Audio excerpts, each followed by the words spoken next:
Yes. And that is exactly how we start off this day, the 18th day of January. It is a beautiful Thursday morning. Good morning, Kenya. Thank you so much for choosing us to start off your morning each and every day. Today is Entertainment Thursday, and we have a fully packed up show just for you. My name is Vivian Degwa, and I have my very able DJ, the messenger himself, Unique, that DJ. Unique, good morning. Good morning. I go by the name Unique, the DJ, the best DJ in the continent. So today, Maze, we have a great show, great music lined up for you. So keep it locked, kabisa. Back to you. Yes. You've heard it from Unique, the DJ. Amesema he is the best in the continent.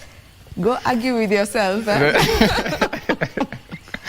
All right, and with us also is the beautiful Marie Yambo. Good morning, Marie. Good morning to you, Vivian, and the best DJ in the continent, DJ Unique. Thank you so much for that music. It's a beautiful song. Sisi ni wale tuliosaidiwa na Mungu. You know, and Vivian, that song blesses my heart. I remember we actually were playing it last week. Yeah. You know, it's a new song. So, yeah. Sisi tunategemea tu Mungu, hakuna mtu mwingine. Powerful message, as simple as it may sound. It's really and the powerful. video is very simple, by the way. Very simple. Yeah. I love how she did it. Exactly. She did a great job at it. Yeah. Yes, and you're just in time for the Good Morning Kenya show this morning. My name is Marie Yambo, ready to bring you the news this morning, where we have a lot planned for you, including the fact that the public participation on affordable housing has begun, and this time in Narok County, where the residents are urging for it to be made more affordable. And there could be more taxes for Kenyans. This as the government, you know, mulls if it should introduce withholding tax on farm produce. Details coming up in the news this morning, but we start off with where President William Ruto has termed as dishonest calls by opposition leaders, urging Chief Justice Martha Koome to turn down her proposal to hold talks with the president over allegations of graft in the judiciary. President Ruto termed those opposing the talks as part of cartels and saboteurs seeking selfish gains at the expense of Kenyans. Let's get more details.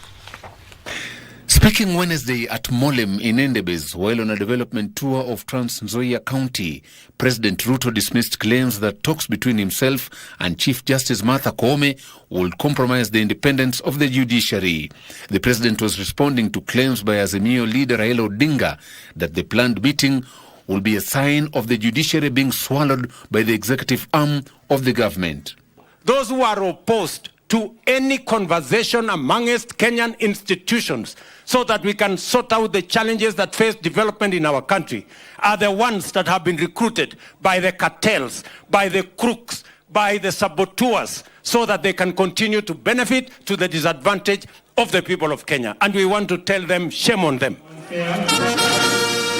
While officially opening the Trans Nzoia Community ICT Hub, President Ruto said the government is building ICT hubs in 1,400 wards across the country to ensure youth have the requisite skills to take advantage of online opportunities. Tumeenda bunge, tumebadilisha sheria ya CDF. Na sasa CDF tutatumia, mbali na kujenga shule, pia tutajenga ICT hub kila ward katika taifa la Kenya. He added that the government will be constructing 10,000 new houses under the affordable housing project in Trans Nzoia County. Trans Nzoia katika mpango yetu ya housing, kwa ile nyumba 1,200, 10,000 tunajenga hapa Trans Nzoia.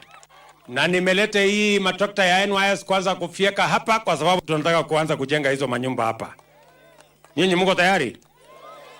Hii nyumba 10,000 inataka vijana 20,000 wa kufanya kazi. Meanwhile, President William Ruto, who commissioned the Kiptogot Kolongolo water project in Endebess, said farmers in the food basket regions will access subsidies of fertilizer from next week as part of government's plan to support increased food production. President Ruto said with the affordable inputs, the country targets to produce more than 80 million bags of maize this year. Nimekubaliana na viongozi wenu, maji pale Kitale hatuna ya kutosha. Kitale hatuna sewage system ya kutosha. Ile sewage system iko pale ni ndogo. Kwa hivyo nimekubali ya kwamba kwa ile pesa nitaenda kupanga, tutawasaidia na bilioni 2 ndio tuwe na maji pale Kitale Town. For Channel 1 News, I'm Joseph Wahungu. Thank you, Joseph Okungo, for that report. Now, Azimio leader Raila Odinga has condemned the executive over the proposal to introduce withholding tax on agricultural produce, terming it a ploy to impoverish farmers. Now, the opposition chief accused the Kenya Kwanza administration of being overbearingly obsessive with taxation instead of dealing with runaway corruption and revenue leakages.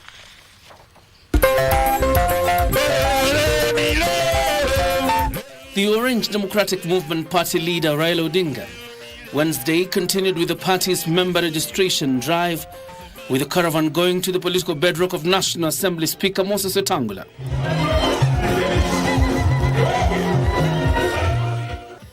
The Azimio leader took a swipe at the executive, accusing them of hatching a plot to impoverish farmers in the country through the proposal to introduce withholding tax on agricultural produce. Kulima watafukarishwa. Sisi kama Azimio la Umoja, ODM, DAP, Jubilee, Wiper, tuko na sera sahihi ya kujaribu kubadilisha hali ya maisha wa Kenya. Odinga called on President William Ruto to crack down on the corrupt and seal all revenue loopholes instead of increasing taxation. Tukamwambia yeye hakuna haja ya kupandisha ushuru, expand the tax base, but leave the tax the level it is. We're going to be able to collect sufficiently. Deal with corruption in revenue collection and also in procurement. If you do that, you'll be able to run a very efficient economy. The opposition brigade warned that proposed talks between the executive and the judiciary would claw back on reforms in the institution. We have said that the judiciary should remain independent and that there should be no dialogue between the judiciary and the executive arm of government. As many of the other opinions say aye, as many as opposed opinions say nay, the ayes have it. Sasa tunataka kumwambia Chief Justice, wewe ulipatiwa katiba ya nchi.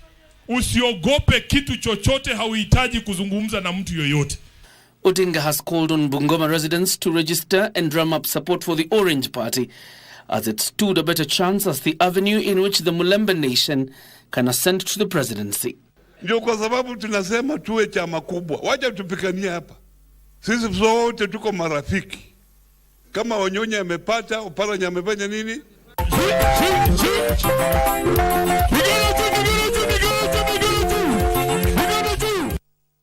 And Malindi High Court has granted the prosecution 14 days to carry out mental assessments on controversial preacher, that is Paul Mackenzie, and 30 other co-accused persons before they stand trial for the Shakahola massacre.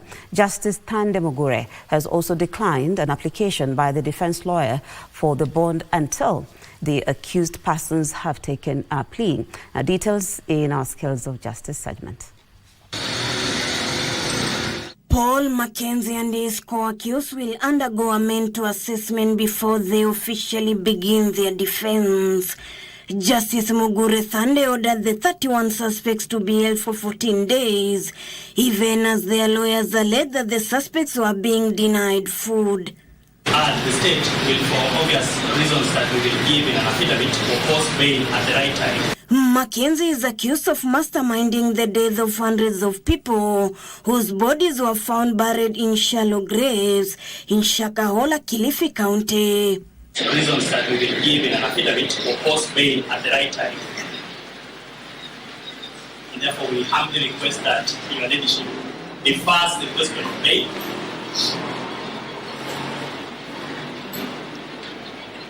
until plea is taken. And the criminal jurisdiction of this court is kept in play. The matter will be mentioned on February 6 when they are expected to take play. Meanwhile, Mumias Court has granted Mumias East legislator Peter Salasia a cash bail of 50,000 shillings to secure his release. The prosecution alleged that the accused was interfering with the witnesses, and one witness deponed to the same. It's the duty of the police officers to investigate and confirm the said allegation and present evidence of the same before court. The right of the accused to bail or bond is constitutional and very fundamental to each and every accused presented in court. Appearing before resident magistrate Marcela Onyango, Salasia denied the 2 charges of assaulting Makunga Isongo, MCA, and inciting violence to disrupt peace. We thank the court for having considered our prayer to have Mheshimiwa admitted to bail. I'm just happy with whatever decision that the court has taken, and that is the way to go. The magistrate has set 19th January for mentioning and hearing for the 12th March 2024. Elsewhere, 3-judge bench of the Court of Appeal led by Mohamed Warsame has urged parties in the Kirima land case to give dialogue a chance and resolve the matter out of court. They urge lawyers and parties involved to negotiate the matter and live together in peace. The bench has maintained the current status quo, meaning the over 5,000 occupants in the disputed land will not be evicted. Ruth Wamboi reporting for Good Morning Kenya. And now to the Roy Sambu murder update, where the family of a woman identified as Rita Waini Mwendo, murdered in Roy Sambu Airbnb, claims that the murder suspect demanded a ransom of 500,000 shillings on Sunday morning before the death of their daughter made headlines. Now, in a statement released on Wednesday, the family says that after receiving the message for the ransom, they immediately reported the matter to police for investigations, only to discover later that their daughter had already been murdered. Give us on Minor reports. The murder of a young woman, now identified as a 20-year-old Rita Waini, a student at Jomo Kenyatta University of Agriculture and Technology in Roy Sambu Airbnb, has taken another twist after a family revealed that the murder suspect had demanded a ransom of 500,000 Kenyan shillings, an amount that was to be paid within 24 hours. In a statement, the family says the ransom demand was made on Sunday morning via the victim's number before the news of her killing was reported, and that the suspect sent another 2 messages demanding the payment even after news of the murder had made headlines. Soon after receiving the shocking messages, the family says the matter was reported to police for investigations. Detectives on Tuesday revealed that they had arrested the suspect at the Jomo Kenyatta International Airport as he tried to flee the country using a Mozambique passport. They have, however, cautioned that it was too early to confirm if the apprehended suspect was indeed Rita's killer. Giverson Minor, KBC, Channel 1. And now Narok County residents are calling for a review of the cost of the affordable housing units to make them more affordable. The residents who presented their views during a public participation forum on the affordable housing bill also want their ancestral land protected during the project's implementation. A similar exercise was held in Embu County, where area residents called for a more inclusive program. At the Talent Academy in Embu County, individual members of the public and groups presented their views on the Affordable Housing Bill of 2023 to the National Assembly's Departmental Committee on Housing, Urban Planning and Public Works. Most of those present urging the government to make it as inclusive as possible. Bunge wale tuko na wa National Assembly wa revise hii sheria ili ikue baada ya kulipa 10% labda ni 5% hili to make sure watu wa bodaboda mama boga na wale wa chini wataweza kuafford the deposit ili waweze kulipa hiyo nyingine kidogo. But as a church we have already complied, and since August of 2023 we are submitting our housing levy. We do not want to stop. The county government is housing these houses in their towns. So it is important we have a very elaborate documentation of how the counties and the national government will manage this affordable housing. Area leaders expressed their support for the project, urging those implementing it to source for workforce locally. Tuko na program zinakuja katika hizi slum zetu Shauri na ingine pale Kadita. zote tunahakikisha tunaleta na tunatoa pesa kwa national government, tunahakikisha imefika ili muweze kubenefit. Kazi ikipeanwa katika huo mjengo, kuangaliwe kisawasawa wale watu ambao wako na uwezo kutoka sub-county hizo. Nimesema tafadhali waonwe na wapewe kazi. Kitu cha kwanza tulifanya, hatua ya kwanza ilikuwa kutoa shamba ekari 25, tukateka kando na pia tukaambia rais tuko tayari kuteka shamba ingine zaidi ndio tuweze kuona hii kitu imekuja kweli imefanyika. In Narok County, 550 individuals and 33 institutions presented their views at the Narok North Youth Empowerment Center. The committee received varied views, with some suggesting the houses should be made more affordable. Iwapo pesa kiwango hiyo itakuwa inawekwa, huyo mama mboga ambapo ana uwezo ya kuilipia ile karama hiyo nyumba, so itamaanisha nyumba lija kwamba ni jambo nzuri, itakuwa ni nyumba ya matajiri. Tukiwa vijana wa Narok County tunaonelea maybe kuna wale watu wa nje wanatakikana kuletwa hapa ndio population ikue juu, ama maybe sisi hatutafaidika. Juu kama tutafaidika, ingekuwa vizuri kama ni viongozi wetu wanakuja kupeana ama wanahusishwa kwa maneno ya allocations ya hizi manyumba. There was a recommendation by the people that maybe it should be the allocation of these houses should be based on a KRA pin, so that because everyone has one KRA pin, so that we do not have people buying these houses, all of them, and then now now maybe renting it out and selling them to other people at a high price. Others wanted the houses to have facilities to accommodate persons living with disabilities. Siakwara reporting that. Now, the national and county governments are in the process of validating reports on the transfer of functions in a move aimed at deepening devolution. Speaking in Nairobi during a consultative forum that brought together principal secretaries from different departments and the Council of Governors, Principal Secretary, State Department for Devolution, that is Teresia Mbaika, said that they will be engaging in further consultations as directed by the 10th ordinary session of the summit. Just 10 months after a multi-agency technical committee was established to look into the transfer of functions, the government says great progress has been made in achieving the desired results. On Wednesday, the Intergovernmental Relations Technical Committee, IGRTC, in conjunction with the State Department for Devolution and Council of Governors, convened a consultative meeting with the principal secretaries from different ministries and departments to take stock of the progress made as well as identify the bottlenecks. Transfer function is not just a gazettement of this function, but it involves so many other factors which all of us, for the success of devolution, we have to ensure some things are in place. We have the resources for accompanying the function. We have the competencies, the abilities, and all that we need in the two levels in the counties.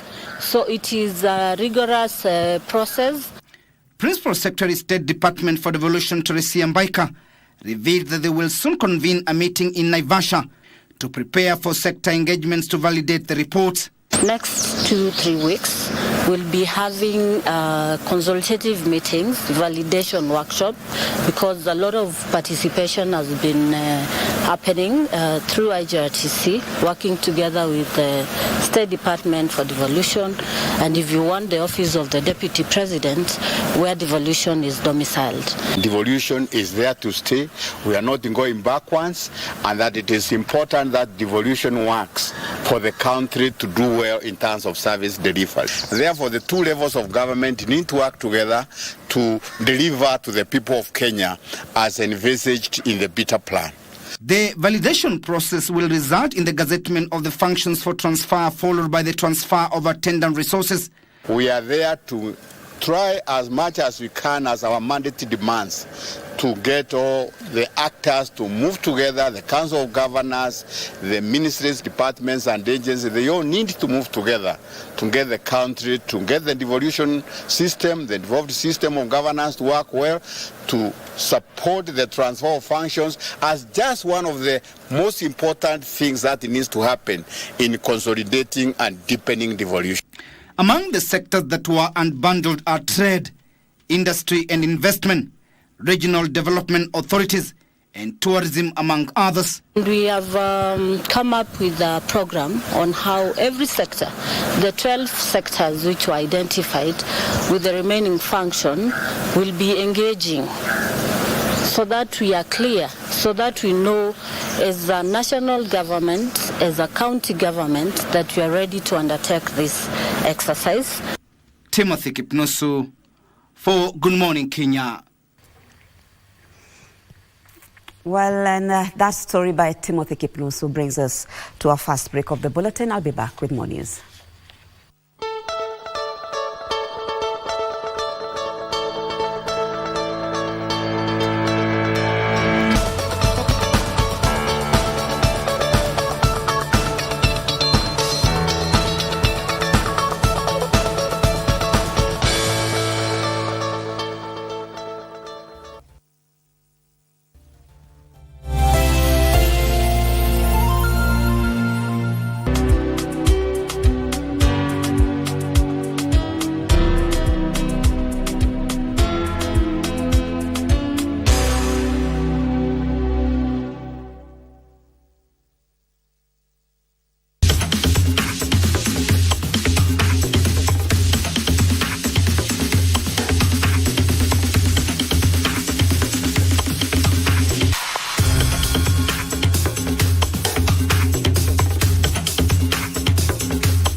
How to access KBC Online services via eCitizen. Step 1. On your web browser, search kbc.ecitizen.go.ke. Step 2.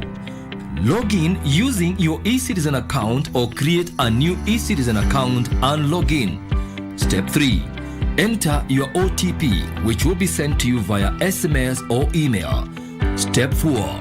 Select Matangazo service. Step 5. Read the service instructions. Step 6. Enter your general details. Step 7.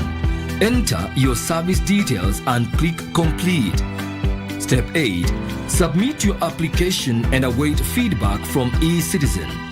Step 9. Click on pay and your payment will be made automatically via M-Pesa and your service will be delivered. Step 10.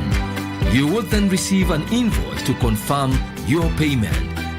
For any assistance, reach us on email ecitizen@kbc.co.ke. Telephone number +254 20 22 41 896.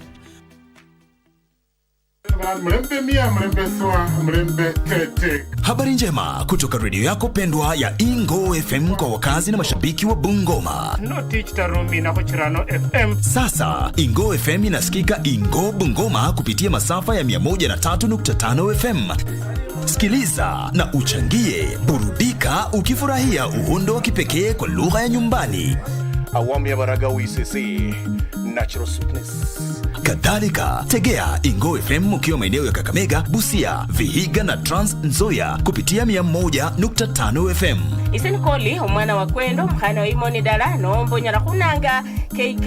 Ingo FM, ininginingi ye muitala.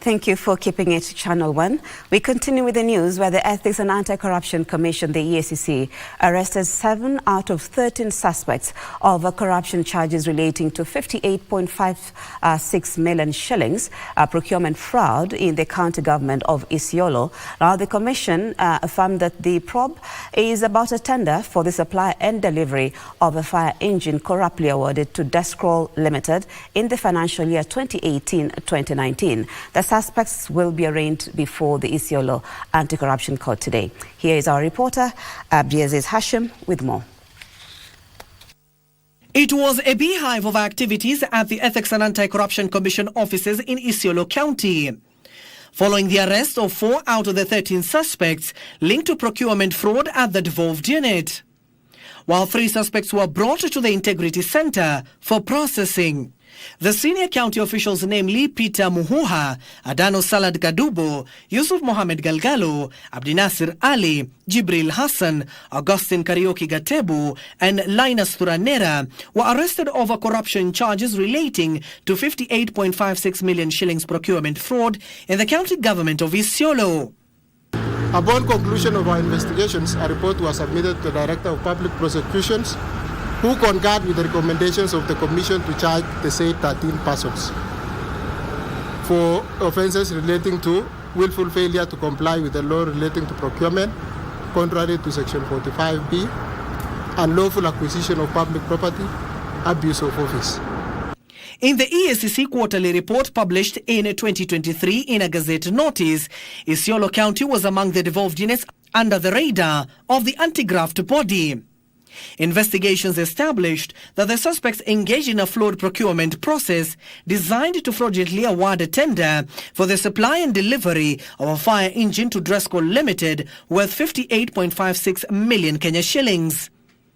The said contractor is at the center of a related investigation in Marsabit County government involving a Kenya shillings 62 million tender for a similar supply and delivery of a fire engine. The remaining suspects who are yet to be arrested have been directed to immediately report to the EACC Isiolo Regional Office or the nearest EACC regional offices within the next 24 hours. Konchora Roba, former Chief Finance Officer. Dr. Salat Kikuyu Sarite, former Head of Supply Chain Management. Linus Kishunge Turanira, former County Legal Advisor. John Turanira Nguraru, Supply Chain Management Assistant. Ali Kodana Wako, former Town Administrator Isiolo County. Kennedy Masharia Murimi, Transport Officer. Bashir Hassan Habe, Mamo, Director, Dresco Limited. The Commission remains firmly focused on its mandate and will continue to enforce the law against all persons engaged in theft of public funds. The suspects who are currently in custody are set to spend the night at the Isiolo police station ahead of the arraignment. This comes days after the Commission carried out a similar arrest in Vihiga County. To matters education now, where the Kenya Commercial Bank has awarded over 1,000 student scholarships for secondary school education now to support the government's goal of attaining 100% transition from primary to secondary school. The KCB Foundation awarded bright learners who come from humble backgrounds and would have otherwise missed the opportunity to continue with their education. We have a check behind the award letter to confirm that the school fees for first term is fully paid. Speaking during the event, Education Cabinet Secretary Ezekiel Machogu underscored the importance of advancing education accessibility and support for the youth by all stakeholders. The government of Kenya recognizes the role of education in transforming our country and positioning our young people on the path to success, and thus providing the country with a skilled workforce, which is our greatest asset, given the youthful nature of this country. A skilled and knowledgeable workforce is essential for attracting investment and driving economic growth. Machogu said the scholarships by the Commercial Bank complement efforts by the government to ensure a 100% transition of learners into secondary schools. And the ministry is so far embraced by the ongoing exercise, with more than 70% of all those placed in secondary school having already reported. I wish to assure that we will make every effort to ensure all the 1,400,000 329 KCPE 2023 candidates have joined the schools they were placed to.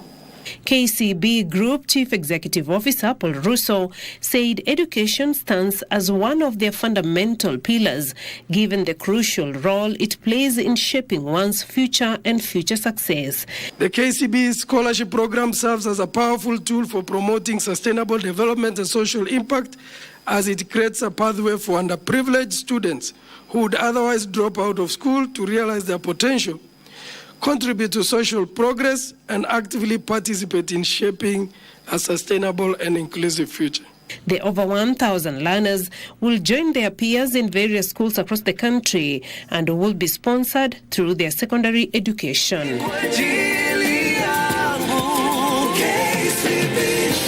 Now, learners living with impairments are set to benefit from government initiative that seeks to distribute learning gadgets to them in different special schools across the country. This follows a recent donation by the government to the Kenya Institute of Special Education for nationwide distribution starting next month. Confirming the donation, the Kenya Institute of Special Education Director Norman Kiogora said the move will strengthen learning in special schools. In fact, this is now another level whereby you are now empowered. The kits distribution will be rolled out next month. Parents of children living with any form of impairment were urged not to shy away from enrolling their children in special schools to help them tap and exploit their talents. The parents should not be scared to bring out their children for education and other social issues. And then we also telling the parent and the society, please do not exclude your children from social life. Very important is that the parent must be able to give these learners an opportunity so they're not excluded. And again, also the parent also should be able to share with specialists like us what challenges they have. Tutors in special schools were also urged to handle the learners with a sense of humanity. Every learner can learn, irrespective of the disability. What is very critical is the early diagnosis, or what we call early assessment. Parsa Frederick, Channel 1 News.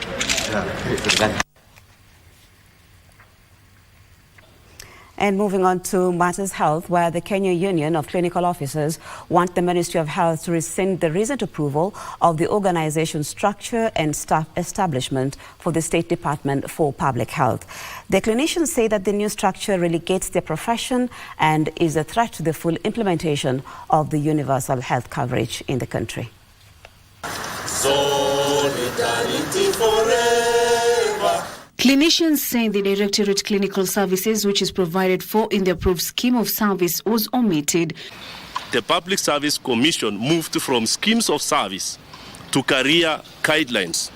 And this stepping from schemes of service to career guidelines has taken about 6 years. This has brought a lot of problems to our colleagues. They can't progress in their career. They can't earn their rightful promotions. The union argues that the organizational structure ignored seniority and technical leadership, which traditionally has defined administration in the ministry. Was developed without public participation as provided for in the Constitution. 2, clinical officers were never involved in the development of this organogram and the staff establishment. The clinicians have given the government 14 days to listen and implement their demands. Jukumu la kuhakikisha ya kwamba pale wanapotenda kazi inafanywa vilivyo na bila ubinafsi. Sisi tumejichukulia. We have no choice. We are doing a public petition, and therefore we also have to serve them with this notice. Subsequently, for 14 days, we will choose what to do. The approved structures and guidelines aim to standardize procedures governing the administration and coordination of human resource development activities within the Ministry of Health. Kasichana Masha reporting there. We now look at business news, where the government will authorize importation of 4 million bags of maize to plug a projected shortage this year. Agriculture Principal Secretary Paul Rono says Kenya is facing a potential maize deficit despite the good rains. He said plans are already underway to import maize to stabilize maize prices. Despite good rains experienced last year, Kenya is facing a potential maize deficit of 4 million bags. Agriculture Principal Secretary projects that 44 million bags of maize were harvested against an annual average demand of 48 million bags. So in a year we are talking about close to 48 million bags of maize every year. Our production this year is 44 million bags. It means we'll have a shortage of 4 million bags. To stabilize maize prices, the government will issue licenses for maize importation once the National Cereals and Produce Board mops up available maize from farmers. Because we need to make sure that we have our strategic food reserve stores store enough food for the dry season and also for the rainy season, so that we ensure that the cost of unga is maintained at a reasonable price. So far, the National Cereals and Produce Board has purchased 64,000 bags of maize from farmers. We have close to 64,000 bags of maize in our NCPP stores, and we are encouraging farmers to bring their maize, the surplus, to sell to NCPP. Rono says plans are underway to increase food production in the Galana Kulalu irrigation scheme, and already talks are ongoing with 5 new investors to invest in the scheme. Very soon you will be seeing us advertising for leasing so that we can attract the private sector to really use that land and work with government. I would really like to look at the savings and credit cooperative as one of the avenues that, if supported well and encouraged to really support the farming, the agriculture sector, we can go a very long way. Because when you look at the members of those circles, most of them are in the agriculture sector. He was speaking during the Financing Agriculture Sustainable pre-conference meeting. Looking at the program, it's great to note that the ministry will showcase the government priorities as envisaged in Kenya's government, the Kenyan government's bottom-up economic transformation agenda, and indicate the areas needed for ag investment and support. This will help us all reveal opportunities for private sector investment, especially in financing agriculture, livestock, fisheries, and adding value to these sectors. That report was by Benson Rioba. Now, Dubai-based low-cost carrier Fly Dubai has made its inaugural direct flight to Mombasa. The inaugural flight, carrying 119 passengers, was received in Mombasa by Tourism Cabinet Secretary Dr. Alfred Mutua and his transport counterpart, that is Kipchumba Murkomen. Mutua said his ministry, in conjunction with the counties, are working on a new tourism marketing strategy. At 2:15 p.m., Dubai-based low-cost carrier Fly Dubai touched down at the Moi International Airport in Mombasa. National and county government officials, as well as those from the hospitality industry, were at hand to receive those aboard the inaugural flight. Tourism Cabinet Secretary challenged tourism agencies to step up marketing activities to reap from the free visa entry, as well as increasing number of airlines launching new routes to Kenya. Mimi nitaweza kuwatembelea magavana wote 47, tukae chini, tuwe na different circuits ama vitu za watalii kuona. Watalii wametoka kuja kuona tu ndovu, simba na kuona bahari peke yake. Wanataka kuja waone bahari, waone ndovu, simba, na watembee Machakos, waone mlima ambao ukimwaga maji chini, maji yanapanda juu ya teremki. Hoteli zetu zitakuwa ni zenye kujaa. Gharama ya usafiri kwa wale wenye kutakuja katika sekta hii ya utalii kwa upande wa pwani itakuwa yenye kushuka, kwa sababu kutakuwa hakuna interconnection fees zozote ambazo kwamba zitakuweko kwa sasa hivi, ikiwa itabidi aende kuingia Kenya kutoka Nairobi. Mutua-backed Airbnb services noting that the regulation of the industry is being enhanced. Hoteli zetu hazitoshi, ni chache. Kwa hivyo zile hoteli za short term stays, zile wengine wanaita Airbnb, ni za maana sana. Kwa hivyo wiki mbili ambayo inakuja, sisi kama serikali na wizara yetu ya utalii, tutakuwa na utalii na wanyamapori, tutakuwa tunaanza public participation, ndio tuwe na regulations za kufaa kuhusu sekta hii ya Airbnb. Murkomen said his ministry is working towards ensuring more airlines and charters fly directly to the Moi International Airport in Mombasa. From the Ministry of Transport, we are progressively allowing more airlines to come to our country. I have a list of over 10 airlines making different applications to operate different kind of businesses in our country, both for cargo and for passenger transport. And as a result of this, I believe that progressively balancing between our growing our own airline in the country and the region, but also allowing more business to come to our country. This is the balance we try to do. With the launch of the Mombasa route, Fly Dubai now flies to 10 countries in Africa. For Business News from Mombasa County, I am Ann Buru. The diversification of the economy and a growing middle class has made Kenya attractive to foreign investors who are now looking to leverage available infrastructure to set up in the country. Egypt ambassador to Kenya, Wael Nasruddin Atia, says Kenya's favorable trade policies has positioned the country as a launchpad for companies eyeing the East and Central African markets.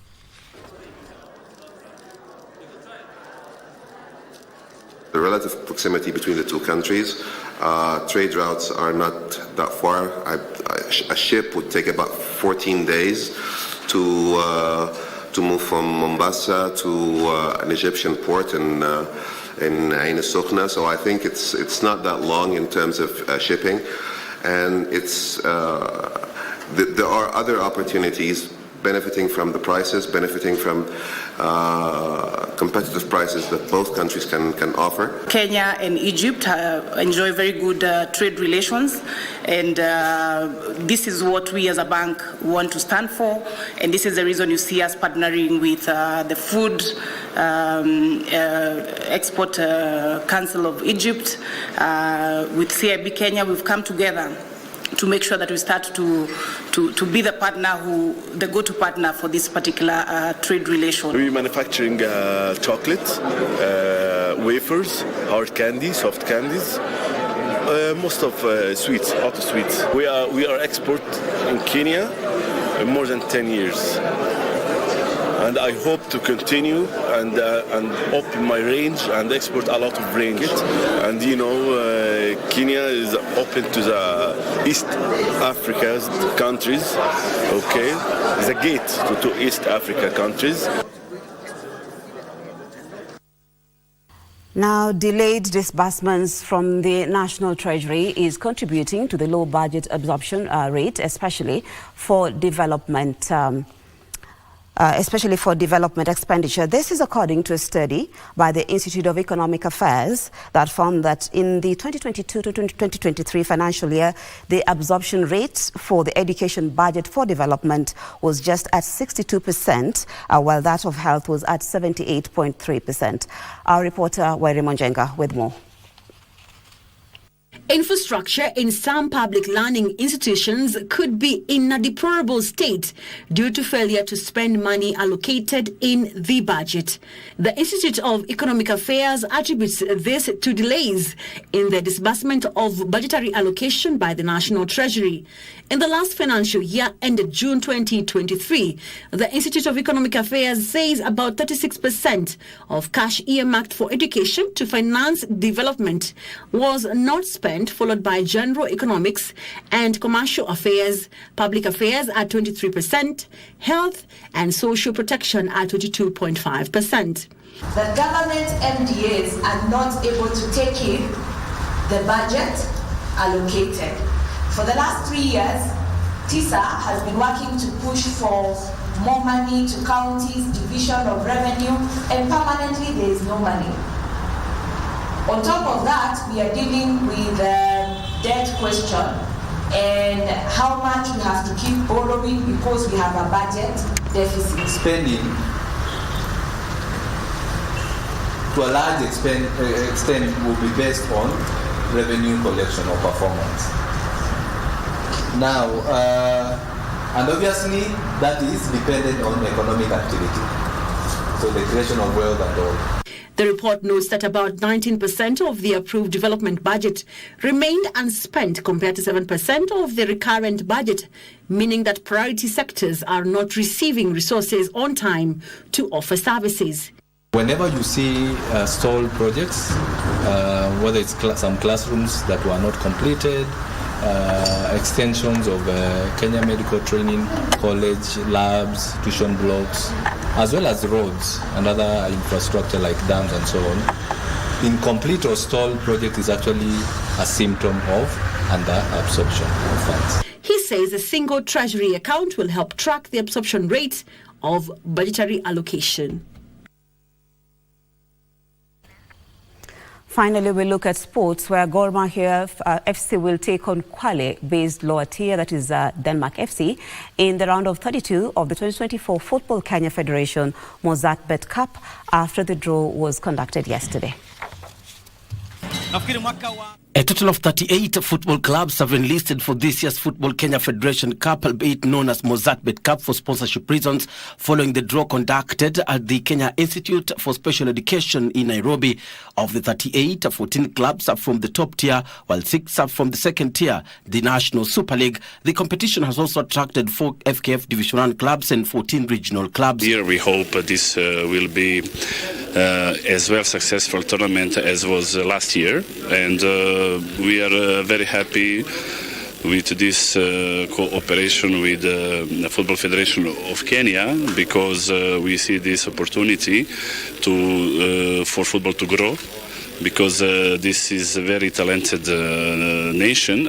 Holders Kakamega Homeboys begin their title defense against Division 2 side Solian City. First is to thank Mozartbet for agreeing to partner with FKF in the Mozartbet Cup in what we believe will be the best ever Mozartbet Cup to be held. Of course, we had the first edition that was held last year or last season. We feel that this will even be much better and much bigger because of the number of grassroots teams that have enrolled. 11-time champions Gor Mahia are drawn against Denmark, while PAC University first turn test against a 10-time winners FC Leopards.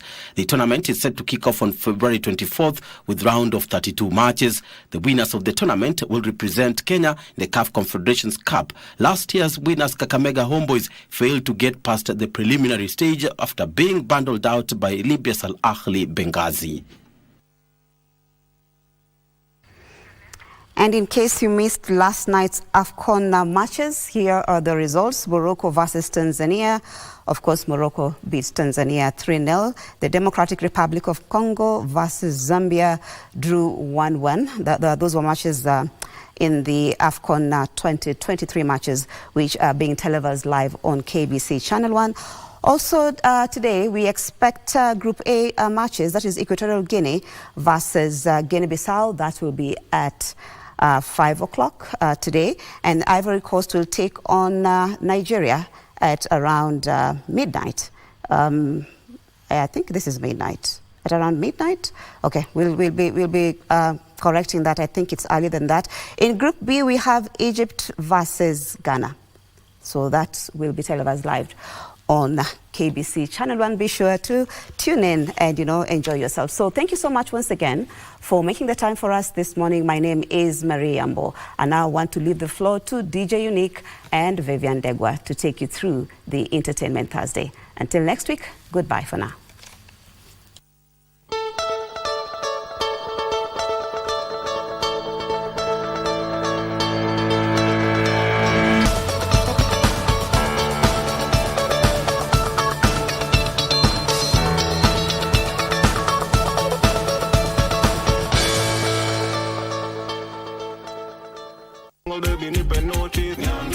All right, and we are back. Thank you for staying with us. This is Entertainment Thursday right here on Good Morning Kenya, and we are here to ensure that you get entertained this beautiful Thursday morning. Myself, Vivian Degwa, alongside Unique, the DJ, the messenger. best DJ in the continent. The best in the continent. Don't forget that. You've had it from Unique right here. And right now, I want us to go straight into what has been happening in the world of entertainment. Some 411s that are making headlines on them social media platforms. And I want to begin with Savara of Sauti Sol. You know that right now Sauti Sol are each working individually. From last year, they did their last bow. They're each working on their own individual individual projects. And right now, Savara is set to release something with guess who? Guess who, Unique? Nyashinsky himself. Yes, it's already there. It's a secret. It is an open secret. And Nyashinsky and Savara are set to release something. They've already done it. They did a live jam session of the song that they did together. It's a collaboration by the name More Than a Friend. And that song will be dropping on Friday. It is a live session. Unaimagine live session ya Savara na Nyash. Kali, itakuwa moto sana. What? I'm really expecting. Nataka tu kujua ni nini what they can give out. Yeah, what exactly? And then it's not the usual kind of music video for the song. You know, like they did a live session. Do you know Savara played? Hey. Yeah, okay. My ancestors embarrass me. As in, he plays the drum. So I don't know if he's done it on that live session. I'm just curious, and I just cannot wait to see. That will be released on Friday. And I'm sure once it's released, Unique atakuwa nayo and he'll be playing it here for us. Moving on, Motif the Don, that is music producer Motif the Don, is saying that he is trying to save the Kenyan music industry. Sijui kama music industry ilikuwa inahitaji saving, but Motif the Don is calling out everyone who's trying to trash the genre urban tone. Urban tone is the newest genre in the 254, and Motif is one of the people who's really pushing for it. I'll say founder, but I'm putting it in quotes, founder of urban tone, because I feel like urban tone, it's not like saizi. I feel ilianza na kina ile ngoma ya Mambichwa, and then there was Kishash by Lil Minor, but it didn't have a name. Haikuwa inajulikana kama urban tone, but it's exactly what Motif ndo amekam kui push. Yes, and he's really putting all his energy in there, and they're doing a good job, because I'm seeing them release songs left, right, center. The songs are out here, but urban tone ni nini exactly? Actually, like, urban tone, as a genre, I think ni genre yenye like wana fuse those ni kama wana sampling songs from the previous songs zilifanya kitambo, but they wana ileta in a ragaton way. Because I'm seeing you're just sampling beats from back then, and then you do like a freestyle in it, and then it's a vibe. Ni vibe poa sana. I like it, by the way. Yeah, it's beautiful, and keep doing it. Keep going at it. I mean, we'll always have people trying to trash something. Exactly, so it's a good thing. I love it for the industry. And by the way, just to say that, to confirm or put a stamp that it is actually a good thing, we are seeing Tanzanian artists embracing it. Of course. Is that not nice? Does that not mean that it is actually something? There's this group known as Mabantu from Tanzania, and they've actually done an urban tone feel kind of song. It's actually an urban tone sound. So the fact that we are having people from outside Kenya, there they are on your screens. Those are Mabantu, and they've done something. Yeah, I don't know if you can get the sound up just to get to hear kidogo tu. Can we get that sound? Gachi utawaua. Unajua anacheka kwa nini? Gachi B. Hii ni mali. Si wanapenda kubeng. Yeah, mimi mali safi. Na sina moto. Mimi mali safi. Na sina moto. That is the song that they've done, and it's an urban tone sound. As you can hear, ni ngoma imesampliwa, that those beats are sampled from ile ngoma. No. Okay, I don't remember the actual name of that song, but it's a sampled beat, and then they've just done their freestyle in it. So, urban tone to the world, if I may say so. Moving on to yet another story now. Some good news right here. The 16,000 members of the Music Copyright Society of Kenya, registered under the Music Copyright Society of Kenya, are set to receive some money. Now, this is according to the CEO, Ezekiel Mutua, who said that 20 million Kenyan shillings will be disbursed across, or among rather, 16,000 of these musicians by, why are you smiling? By January the 25th. So by January the 25th, that is just next week? Yeah, next week, 20 million Kenyan shillings is going to be given out across these artists, and they will receive something. You know, there's the general one, and then they'll look into how has your music been performing, and then you're going to be paid according to that. And according to CEO Ezekiel Mutua, he also says that this is just part of the money that will be going to artists, as there's also some more money that will be coming through from Google. So it's some good news. I know, kwa nini una smile, because the kind of money that artists normally receive from these bodies, wanapewa 3K, 6K, but let's hope this time round it's going to be a bigger amount. We guess so, maybe. Let's wait until the 25th, then we can talk about it. Because right now, we just have this figure to do individually what someone is going to get. But it's some good news. I'm actually happy about that. And the fact that Ezekiel Mutua is just trying to see that money is going inside into the pockets of artists. We just hope it's good money, not just money. Let's hope. But it's a good thing. All right, moving on swiftly. I'm sure you know, if you're one of those people who's always perusing on social media, specifically TikTok and Instagram, then you must be knowing actress Maureen. Actress Maureen does some skits here and there on TikTok and on Instagram. Now, actress Maureen had saved up her money and put up a gaming hub somewhere, place, just a nice place. She had really designed it well, and she had all these equipments in there, my PS5, this virtual reality thing is there, that's Maureen. And she had put up that from her savings. And then guess what? Just the other day, wakamfanya ile kitu. Nairobi. It is so sad. Someone has put their money in there. I mean, wamejinyima wakasave up just to, put up something that will bring them in cash every single day. And those are the words she actually put up there. And she actually did a video that she was very, very vulnerable. She was actually just crying. And as you can see, I never show vulnerability like this. I'm always tough.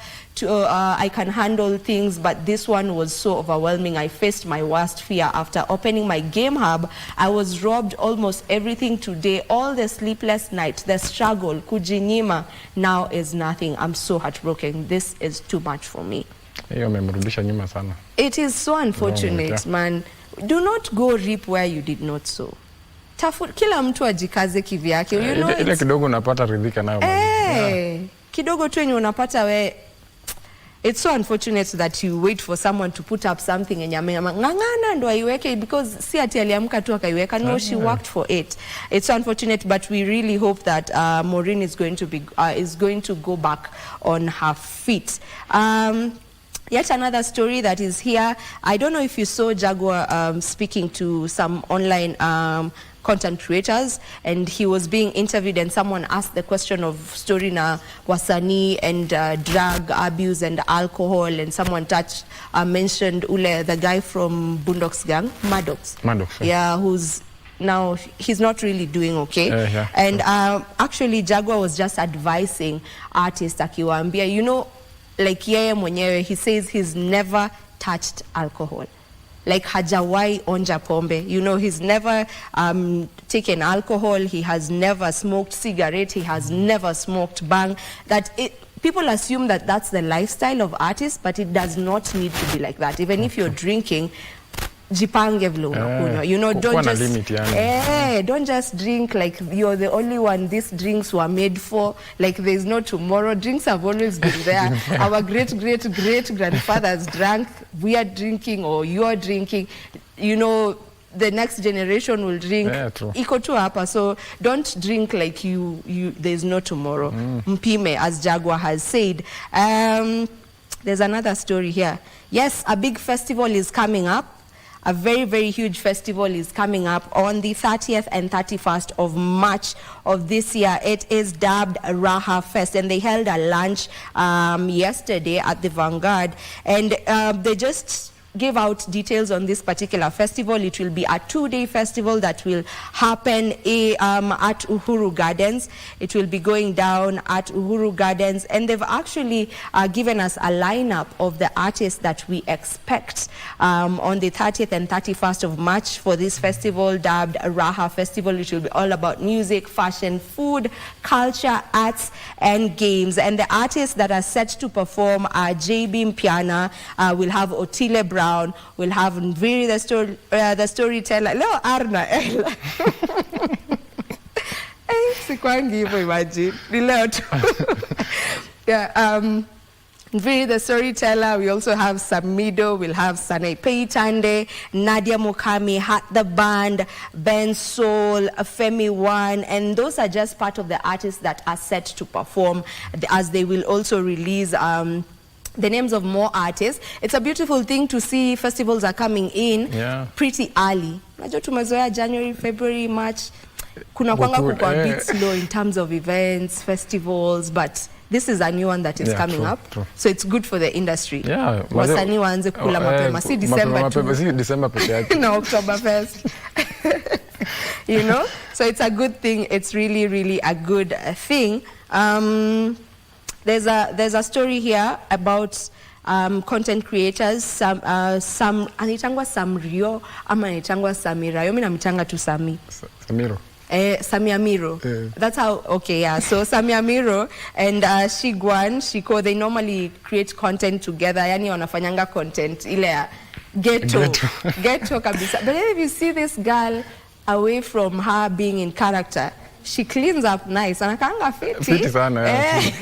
So this is just a character, and I love their content, by the way, but they unfortunately got involved in a car accident. But the good thing is that they're out of danger. It wasn't bad. That's so we are happy that they are okay.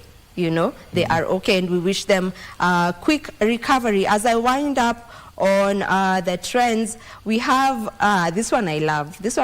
If you are a fan of Abel Mutua, the storyteller, Baba Mumbus, you know, Abel Mutua is set to go on an Australian tour for his Juice party, or if you may like, Juice party will be happening in Australia from the 22nd to the 31st of March of this year, and Abel Mutua will be touring several places in Australia.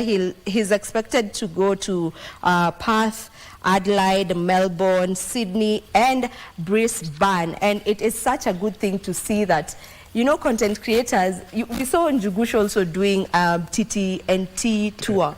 He went to Australia. He also went to the US. You know, it's such a good thing. Like, content is paying. Creatives are getting paid left, right, center. And when did you ever think ati kuna time our comedians watakuwa naenda, hata si comedians, Abel anatupeanga tu story, like anatupea tu story too, and now he's going on a tour to Australia. This is such a good thing. Congratulations, Abel, and to all the Kenyans who are in Australia. I hope that you're going to pull up for Abel Mutua on the 22nd to the 31st of March. Finishing off our trends is Chibude. Tumekawa bila kutaja Chibudi kwa trends. Alikuwa amenyamaza ama ni sisi hatujakuwa tukimfuatilia? Alikuwa amenyamaza pia. Alikuwa amenyamaza. Now okay. He's back. He is back. He is back. He is now back. And Diamond Platnumz put up, it was a story. Akasema that yeye sasa hana mutu. Musimu associate with anyone. He is single. And if I may just read his exact post, he said that from today on, ningependa niwatangazie rasmi kuwa I am single. Si date wala sina mahusiano na mwanamke yeyote. hivyo nisiwekewe mwanamke yeyote kama mwanamke wangu. Itakapotokea kudate ama kuwa na mahusiano nitawajuza ama nitawatambulisha as I always do. We've always been speculating that ana date Zuchu, but ameshatuambia he's very single. Okay, wacha tuone na wadi yake. But Diamond hawezi muamini. Ni kama alikuwa ameona nimenyamaza sana, acha nishtue hawa. Acha nishtue watu kwanza. But anyway, maybe it's true. Maybe there's a song that is coming up. Ama inaitwa single. Unajua Diamond kuna ngoma inaweza kuwa inakuja inaitwa niko single. Anyway, that is from Diamond Platnumz, and that is where we wrap up our trends for today. Right now, we take a short musical break. Don't you go too far. We'll be back with interviews. Right now, we are starting off our interviews with the one and only rapper Dansky, who is part of Watoto wa Korofi, signed under Watoto wa Korofi, which is a music label by the musician Lil Minor. Dansky. Yes. Mambo vipi? Niko poa sana. Uko fiti? Karibu. Asante sana. If you can just tell us more about yourself for the people who are seeing you for the very first time. Dansky ni nani? Dansky, as you have heard, I'm just a humble rapper. Metulia tu. Rappers hawakuangiwa humble, bro.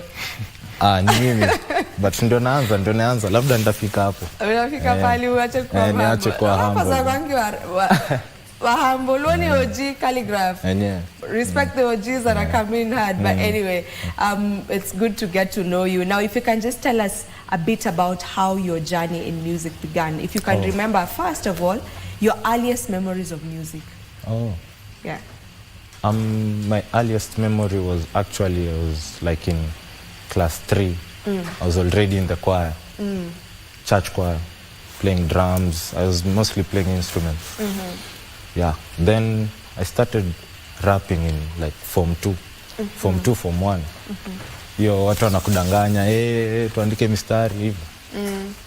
Then I actually took it seriously after Form 4.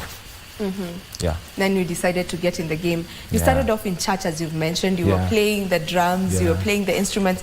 I don't think most rappers can actually play. Singers, when you're naimba like singers, ndo huwa wana play these instruments and all. So why did you know from the start? You mentioned in Form 2 is when you started rapping. What made you rap and not sing like melodiously? Yeah. I'm actually not sure, but I think it's when Gengeton came, that's when I actually felt like I can do this. So I started just writing, but that time it was too explicit.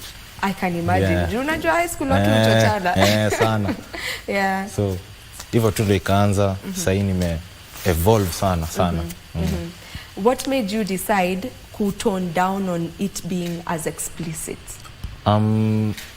Actually it was Lil Minor who told me that when you do it explicitly, hautapata hivyo as much market na utapata vitu mingi as ungepata ukiwa clean too.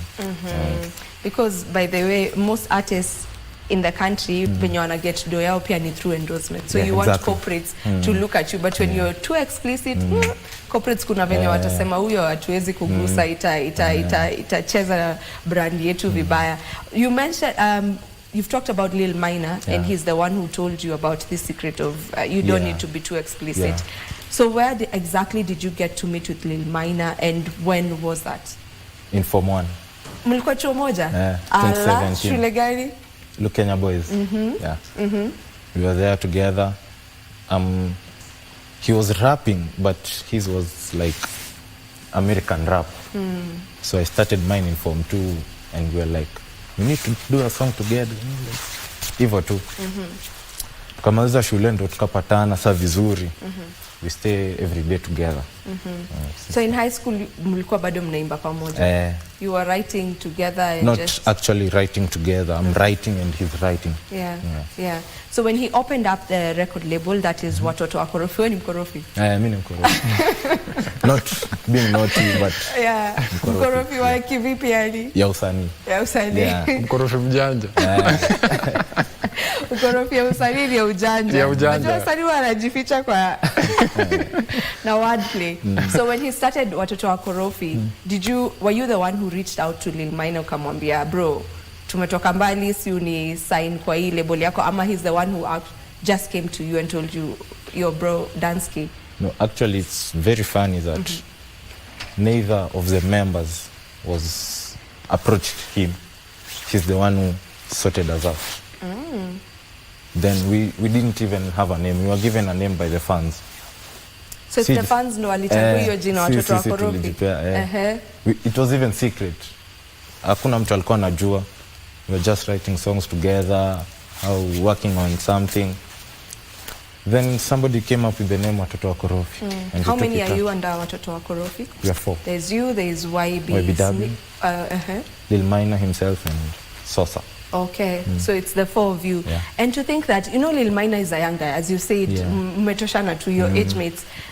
Is it easier working under someone who is your age compared to maybe you being signed to some record label and you're not really in the same age bracket? Is it easier for you? Do you find it easier working with Lil Minor? It's easier in some parts. Like, tunaelewana virahisi. Like, kusema ni studio, tunaenda studio. But kuna vitu zingine hatutakuwa serious pamoja. I can imagine. Mmeshajiita wakorofi sanyi wote mkiwa wakorofi. Yeah, so kuna places zenye unafeel kidogo tu. But ni sawa, we have his manager can manage us also. Oh, the manager is managing you. Because na imagine kama ni mtu mwenye mmezoeana from high school. Kuna mazoeano ambayo mko nayo sometimes that things it can be you do this, you're like kwa nini tunaweza fanya hivi, but you have a manager who's managing all of you. All right, so if you can just tell me how you feel the industry is since you got in. You're quite new in the industry. Not new kabisa, but bado ni new. So how are you feeling the industry? I love it, but iko na struggle zake. Sasa ndo nimeanza kupata like recognition.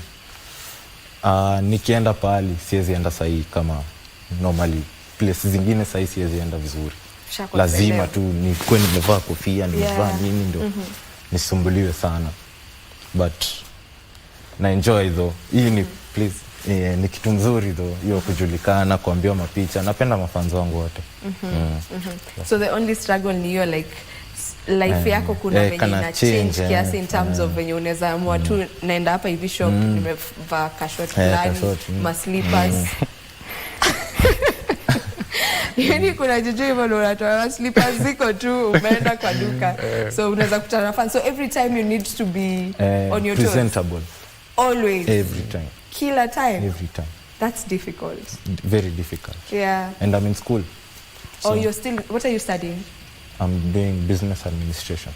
Aya, sasa hapo. You've already established you want to do music. Yeah. So why didn't you maybe go to school and decide nenda ku take up a course in music? Why business administration? Though music is still business, but I want you to explain to me what made you decide I'm going to do business administration and not take a course on music.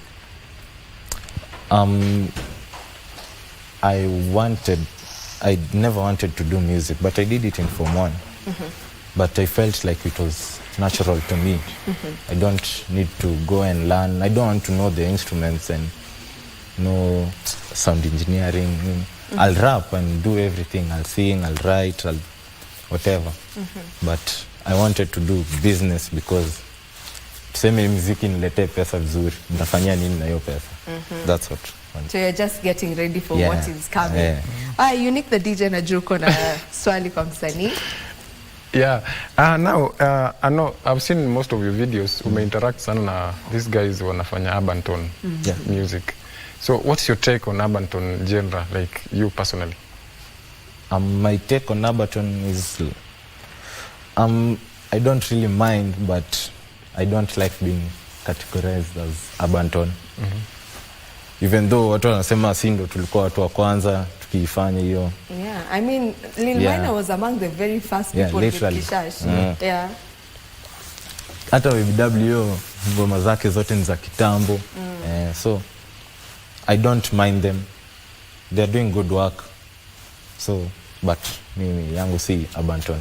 Wewe unataka kufanya collab nao? Maybe. I don't mind a collab. I don't mind. Kabisa si mind. But wewe utaki kuwekwa kwa category ya Abanton. Yeah. Wanakufanya tu like mfanye collab then you release side yako. They can do a collab with my sound. Okay. Oh, okay. I get it. Sawa. Tumeona unafikiria since wana sample sounds, wa sample yako. But wana sample ngoma za kitambo, bro. Exactly. So yako ya kitambo. Not kitambo ni ya juicy. But for now, moving from sampling. Yeah, we've seen Tanzanians. Tumesema tu leo earlier on the show. There's a group from Tanzania inaitwa Mabantu. Wametoa ngoma ya Abanton. Oh. So it's actually going to be a thing. But we're going to stick to being a rapper. Yeah. So maybe which artist are you looking at? Like wait, Akileo. Ancestors wamekwambia. My ancestors have said lazima ujulikane. So the artists that you look at and you just want to be like them, not necessarily completely totally like them, but you love their way of how they're handling themselves in music, their music business and all that. Like ni artist mgani ambaye wewe in Kenya and outside the country? Outside I'd say Rema is doing really well. And in Kenya, of course, OG and Ska and BN. Cardinali ni mnoma. Yeah. And Cardinali ni mnoma pia NBN. Those are good artists. You'd love to work with them? So much. Even meeting them, I would want to just meet them. I'll appreciate. Now that you are under a record label, do you get to decide who you collaborate with, or that's the work of the management? No, I do that. You do decide who you work with? I decide even the songs I write, but at some point you'll be told like you need to have this by this day. Yeah. Like that. So watoto wa Korofi, what do they do for you?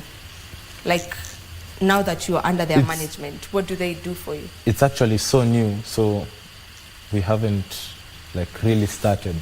There's nothing much that has happened. We are starting this year. This is our year. Yeah. So maybe nikuje tena next year sasa. Niwaambie sasa vile inaendanga. All right. You've done a collaboration with Lil Minor. It's dropping today. Is it today? The video. The video is dropping today. Yeah. Tell me about that song. Kokobata. One of my best songs that I've ever written. Actually, my best song that I've ever written. Why is it your best? It was just purely vibes. We didn't plan to go and write that song, or we didn't have the beat. We were just in the studio. Then the producer played the beat. Then the rest is history. Kokobata. It's dropping the video. Is it already out on YouTube? Yes, it's just dropped today. Yeah. Okay, it's just dropped today.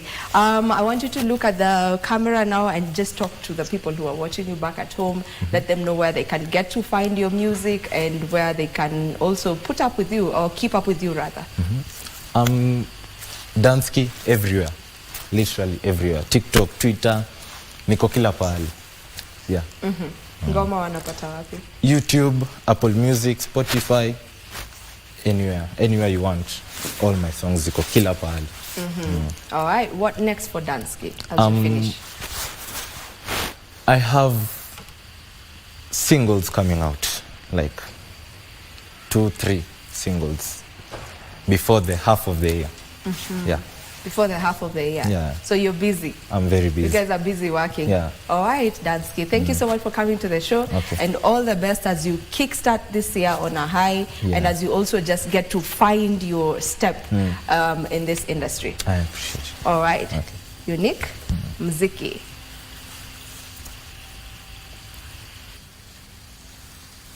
Thank you for staying with us. This is Entertainment Thursday right here on Good Morning Kenya. And This one, I am biased. It is one of my favorite interviews at Kama Bado ndo inaanza saizi.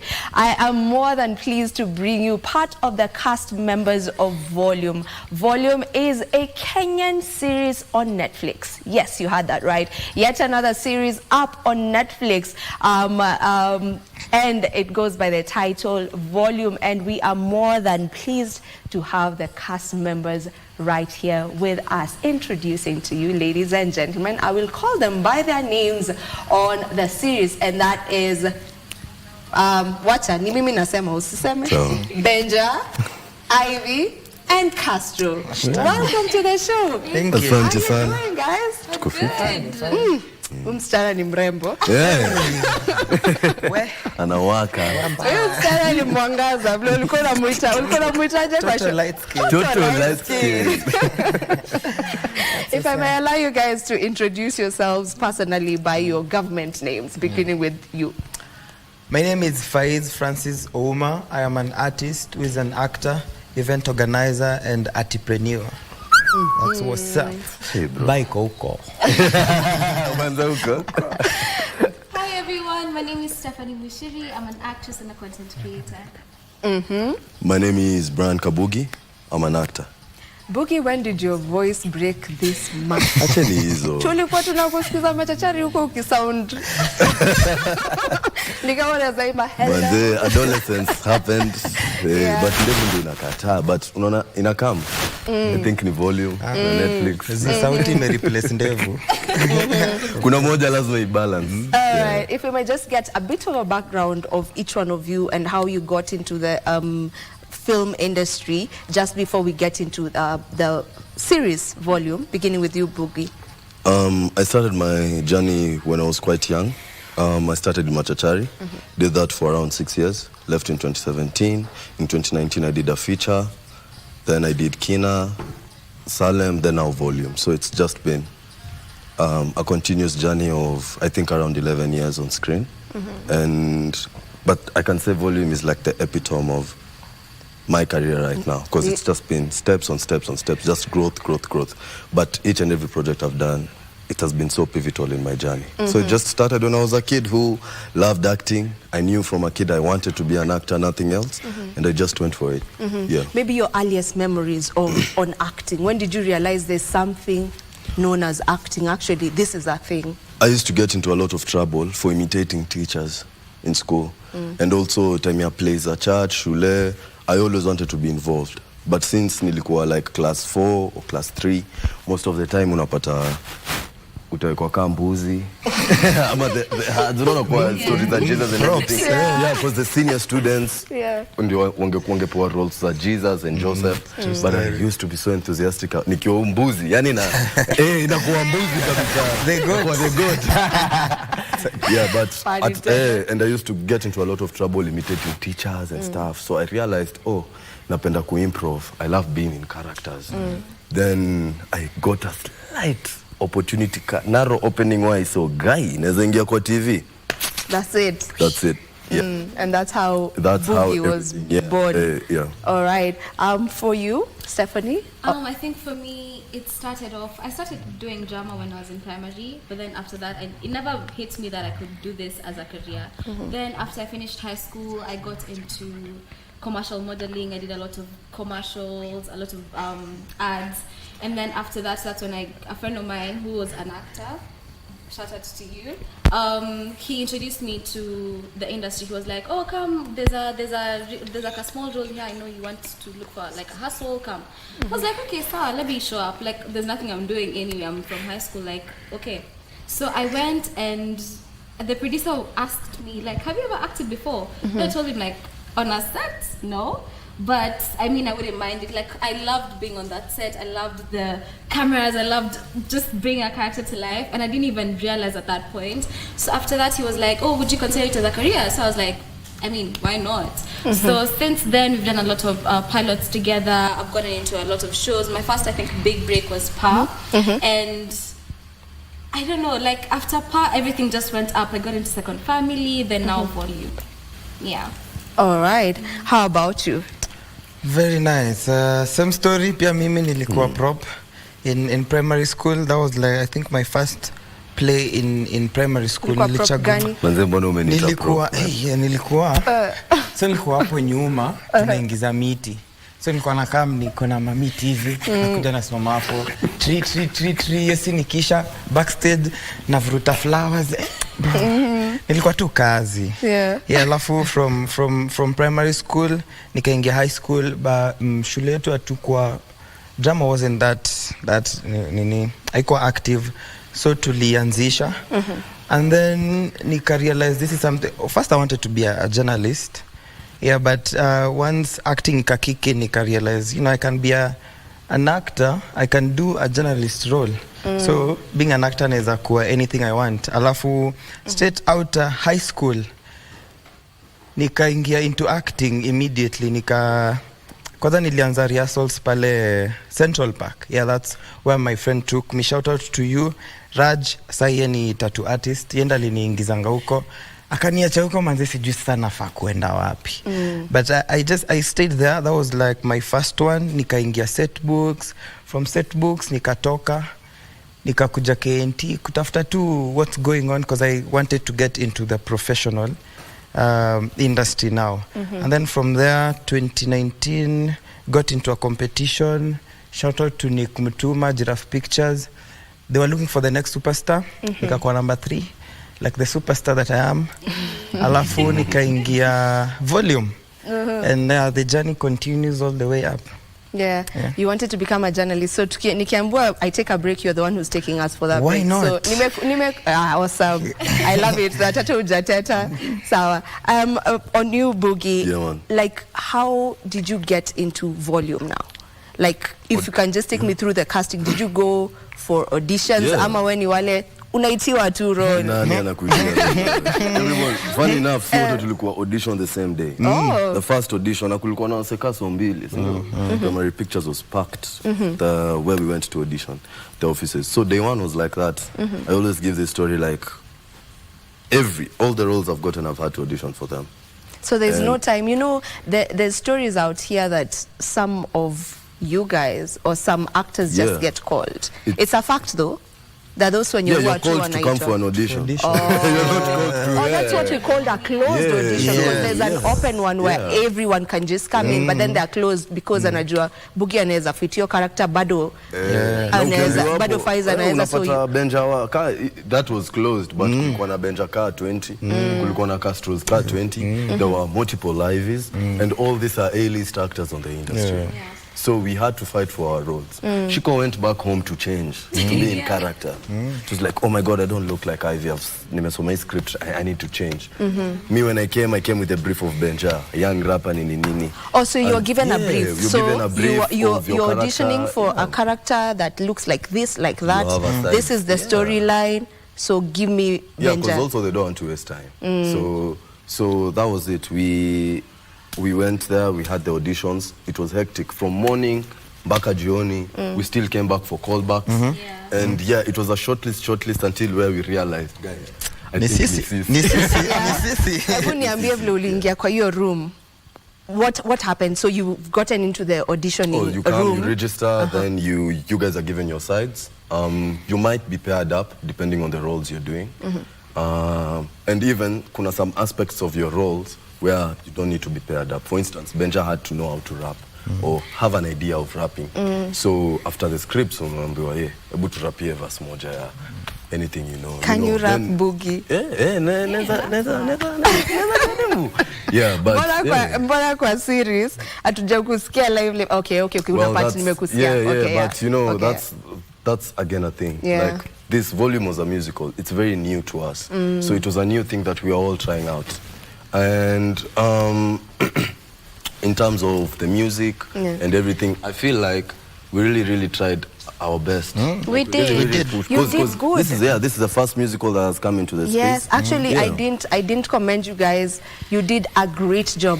The acting, first of all, was really amazing. Every time Castro was coming, I was just like, this guy is bad influence. Like, Benjani, nini unibeshte yako aje? Shwali, you're a church boy. What is happening? We were not sure. You know, like, you guys really got into character, and it was beautiful. For you, Stephanie, I'm torn in between calling you Ivy and Steph. But then when you're on set, were you calling each other Gina ya set ama Gina set? That's how you get into character. So Steph, for you, when you went for the auditions, were you certain that you were going to get it? Actually, I was the least certain that I was going to get it. Like, I got there, and then our director Tosh gave us the brief of the characters.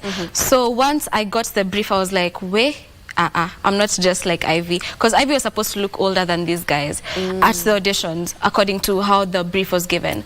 So I decided to just take a bike home, change mbio, then come back. I had to keep calling the casting director. Aki, please, just give me 5 minutes. I'm coming. I'm on my way. So once I got back, I did my auditions. I think I auditioned with, I think, a few Tanyas and I think Benja.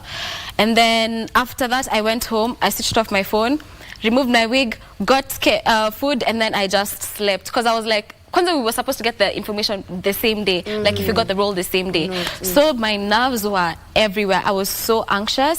So I just got home, slept, and then once I woke up, I switched on my phone. I checked the notifications. I was like, gosh, I'm seeing the name of the casting director there, but I can't see the message. So I was like, you know, God, if this is mine, let it be mine. If it's not, I understand you have something better for me. So I opened the message and I was like, congratulations, you got the role of Ivy. I was like, yo, I was so happy. I cried.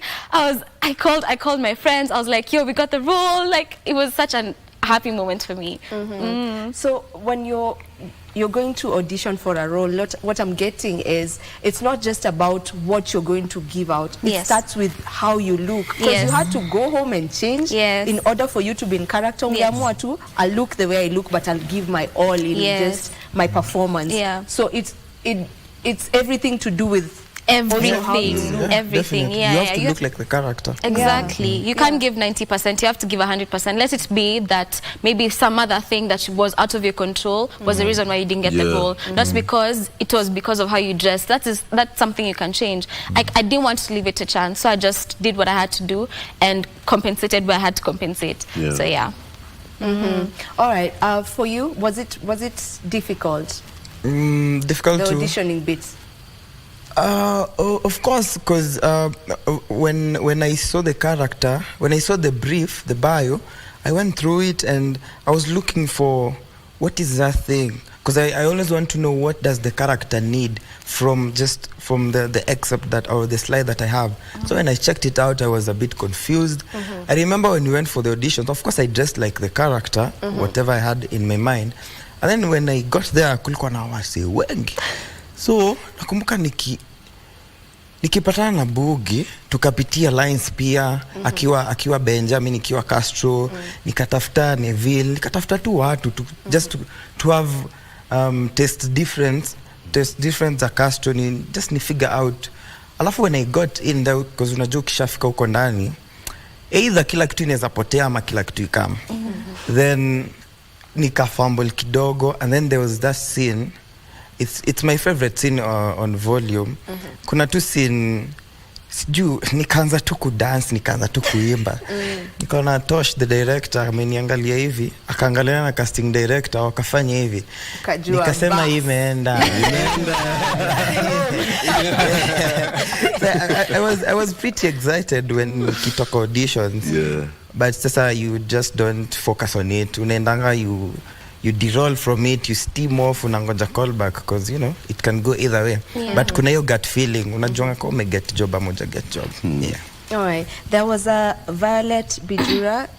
There's someone it's written in loving memory of, who was she?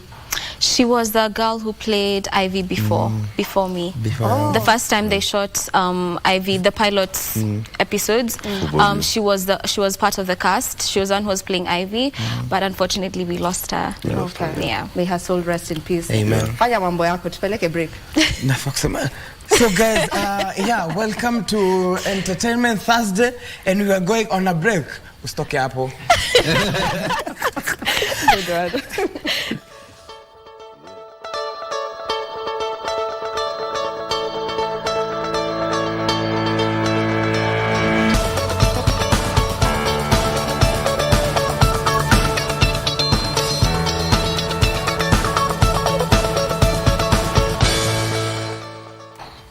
And we are back. Thank you for staying with us. My name is Vivian Dagwa, and in studio with me, in case you're just tuning in, is the cast of Volume, a Kenyan series, actually a Kenyan musical series. I had left that out. A Kenyan musical series on Netflix, the first of its kind from the 254. And the cast members are here. We have already started our conversation. And now to you, Ivy, Stephanie, whichever. To you, like, how difficult was it for you to get into that role? I want you to I want to get inside your mind and just get to know how you got yourself into the role. Now you've gotten the role, you guys are shooting or are about to get to the shoot. How did you get yourself into being Ivy? You know, Ivy is this influencer all the time. On the phone, yeah. How did you get yourself into that character? Okay. The first time I went for the table read, that's when I got to understand who Ivy was. I got to see all sides of her, what she was going through. So after doing our first 2 table reads, where we went through the script, every character that got, or rather who was playing, every person who was playing the character was there. So you could hear their voices when they were reading. So after the 2 table reads, I went home and I realized that I was trying to break down Ivy as a character, and I realized that she had so many layers to her. She has gone through a lot. She comes from a family that goes through domestic violence. The mom and the dad are always fighting. The dad is an alcoholic. But Ivy uses social media and her friends, especially Castro, to vent out, to get answers to the questions that she herself seeks. Because if you come to realize whatever question she's asking, then she's not asking for other people. She's asking for herself. So getting into that character, I think I had to dig deep into a lot of traumas. I had to watch a lot of shows that were not necessarily pleasing, to be able to understand how people in such situations cope. So when I was playing Ivy, I had to really dig deep into my traumas, the things that I've gone through. Even like, I feel like everyone has those things that they've said in their childhood, they PTR'd, you know, they had an impact on them, either negatively or positively. So for Ivy, I had to dig deep into both, you know, because I had scenes that were so heavy, I had to cry. There are scenes where I wasn't sure what I was doing. I had to question myself as a person. So it was heavy, especially doing that work behind Ivy. But at the end of the day, it really helped me bring her to life. And I hope so many people out there related to the character and are in the same space and know how that they're not alone in this, you know. They can easily talk to people, especially for me, my person was Castro. Benja tried to get me into my vulnerable spot, but of course I don't know him like that. You know, I've just come to meet him through Castro. So yeah, that was my process. How different is Castro compared to Faiz? Hey, Castro is an extreme version of Faiz, because there are things Castro do, how he talks, how his view of life is different from mine. I'm a bit toned down, a bit reserved. But Castro, I mean that all the way, because I remember even in the preparation, I've never partied like that. Your time, Nikki, prepare for your character. So you're actually partying for real, so that I had to go method. I just wanted to get to the core of who Castro is. So nika interact na wase wanauzanga madrugs manini, ndio at least ni understand what it means kuongea na client akitaka kitu. Bro, masanse wanaweza kutafuta. But you know, we do. That's why we are here.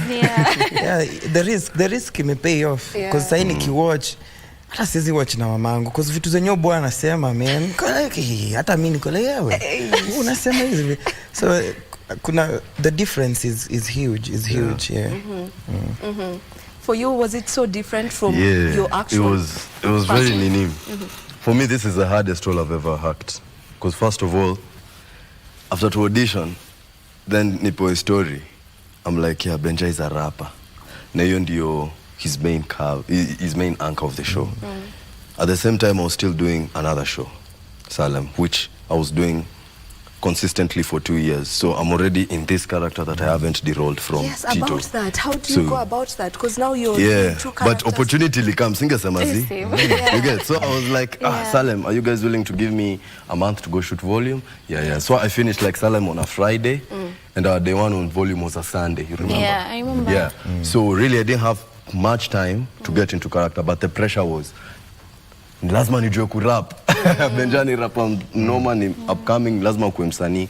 So what Castro is saying, I borrowed a few bits of method acting here and there where I used to hang out a lot with musicians. Just kuchill na wasanii, seeing how they move, how they talk, and in picture that Benja is an upcoming who's trying to break out from that nini. I had to really put myself in that state with the limited time I had. So for me, Volume is the show that has stretched me completely because I had to remember my acting and my character, but at the same time, I had to work extremely hard on my music because we recorded the music. I had an option of, to ad-libs, then you just ad-lib through. I was like, no, I want to record that music. I want to try it. Yeah. Actually, there's a scene we were shooting. It's a club scene. So director akauliza Benja, ati hii scene utarapa, uweza kusema mi na rap, hiyo nini yote. I was like, damn. Yeah, we wanna do it. And I was like, it's no one here.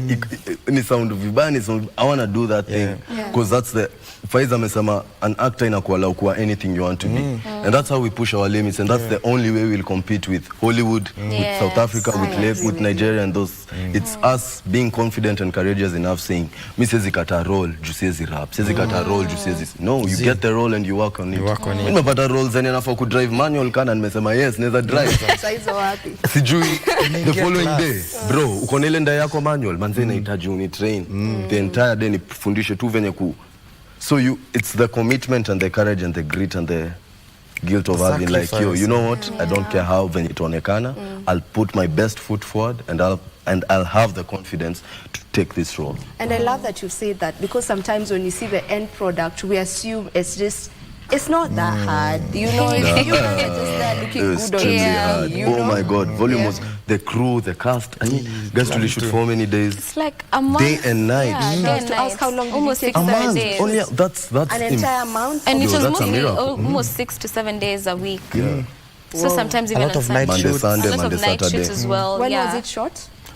Around from May. May last year. Yeah. Yes. All right. And speaking of the music, like the intro song actually, I love it. Who did that? Timmy Blanco. They actually did 40 tracks. I tried to Shazam it. How come we can't Shazam it? Oh, they're supposed to release an album, a volume album. Yeah. They actually worked with so many young artists. Kenyan artists. Dope.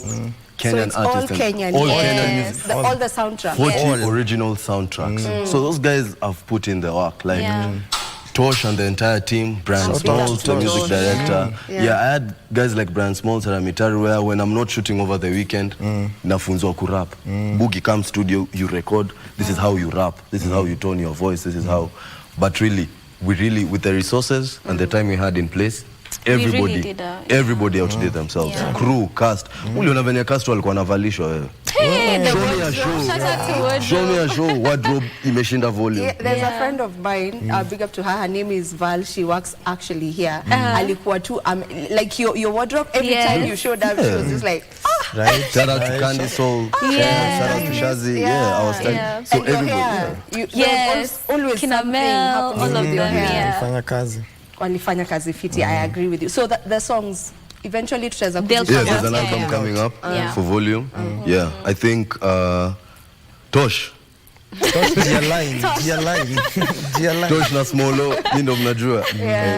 Big up to director Tosh, by the way. Director Tosh for those who don't know. Director Abu. We had two directors on the show. Yeah, and director Tosh Gitonga is one of the biggest directors we have in the country. African director. For the films that have made it on Netflix, a number of them are his, right? From Nairobi Half-Life. Yes, Disconnect, all of Disconnect, them. It's Volume. a good thing to see just how the industry is growing. I don't know if you guys are seeing it the same way as I am, because I'm speaking from the outside looking in. You guys are in there. Like, the industry is really growing. Like, the film industry, if you ask me, like, we are not where we were even 4 years ago. Yes. Am I wrong? No, you're not wrong. I feel like, even, especially, I'll speak for actors, I feel like the actors wanajituma, they're putting in the work. These people are not sleeping out here. If you see an actor put themselves out there like that, they're really putting in the work. Because you can imagine, we don't have schools, or rather, most schools that are there don't teach acting as a profession. It's mostly like, oh, come, it's drama club, or, you know, it's not screen play, you know. So at the end of the day, you come to find that most of us are running on talent and not on necessarily training. We're not trained. So it's just us putting in the work of researching, looking at other actors, what do they do, what is the process. So for us, I feel like for actors, we've really put in the work. You have. I have to give you that. For the themes that were addressed, maybe on the series, what are some of the ones that you can just mention top of your head? Mental health for young people. Drugs. Alcoholism, drugs. What it takes for a young man to try and make it out. Because Castro is trying to make it out. Castro is trying to prove himself to his brothers and make it out. Castro has inferiority complex. So he's fighting for superiority complex. That is why he has to go, he has to do anything just to be there, to be seen. And it comes from a point of love. You guys ask me, Benja, mbona bado uko na huyu mse? Castro is the only guy Benja trusts and the only anchor Benja has. Tumegrow pamoja. Because Benja akiwa down bad, atenda lilia Castro. Same to Ivy. So Benja, Castro is a reflection of most relationships of young guys. So that tuko na ule morio wetu mwenye kila mse ukuuliza, mbona unaroga umse? Mbona umse hata kupoteza? But wewe ndio unajua, umse ni anchor wangu na pia mimi na anchor huyu mse. Nikimtoka ni hivyo. And that's a very beautiful. Everyone needs that kind of person. I love that the series is tackling mental health, because right now young people are really battling mental health. Smalls in the story, like Smalls is a huge representation of so many young guys today. Their mental health, but battling with their identity in a society that doesn't want to accept or let them have that voice. And Smalls is a clear indication of the extremes it can go to, where when you don't want someone to express or give them a safe space to actually talk about what they're feeling, who they are, and their identity. And Smalls anaenda to the final extreme of committing suicide. Yes, I'm like, spoiler. It's a daily issue. Even right now, I was looking at another stat the other day as of 2023. Manze, we have 20.1% of school-going children in high school suffer from anxiety and depression disorders. That's a 36% of them, even when they're out of high school. So I'm talking about campus, kids who are not going to school. And all of these kids are under the age of 24. These are young people. So we have a pandemic of mental health that we don't want to address. And 10, 20 years from now, you'll blame this generation when we are now in charge and we are making the decisions, but all the decisions that we are making from our past traumas, and they are still messing up.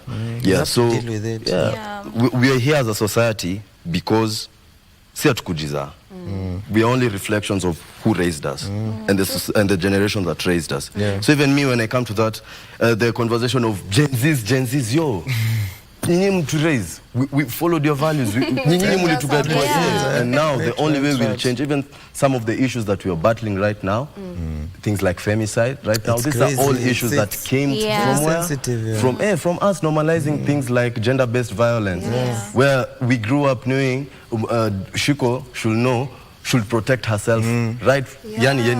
As a girl, me, I grew up knowing I'm a man. I should not cry, I'm hard up. So when I grow up, I have that entitlement. When she grows up to fear me. And right now, we are blaming the victim. Actually, we have to do a lot of unlearning. Unlearning. We have to do a lot of unlearning. And that's why we should also scream about therapy, because if you have all these traumas, it wasn't your fault. That's where you grew up. That's how you were brought up. Now that you realize, okay, there's a problem, I have this and this trauma, be open to go to take responsibility. Just do something for yourself. Unasema, below 30 years, unaweza sema, oh, you know, I come from a poor background. You're the problem. But also with therapy, we are telling guys to do therapy, but have we normalized it as a society? Mimi nikiambia mori wangu manze nilikuwa therapy jana. Anakushangaa bro. Acha ujinga. Una therapy. That's why we should start lauding it and encouraging it, because it does help in just reverting whatever it is that was broken. Yeah, and shifting the next so that the generation that's coming, they're coming with a different mentality. Raised by people who are healed. Right. I love that. And Ivy, on the show, you are this influencer, and I love that the writers and producers of the show decided to bring in the issue of influencing, because it's the in thing right now. We have influencers left, right, center. We are in the age of social media.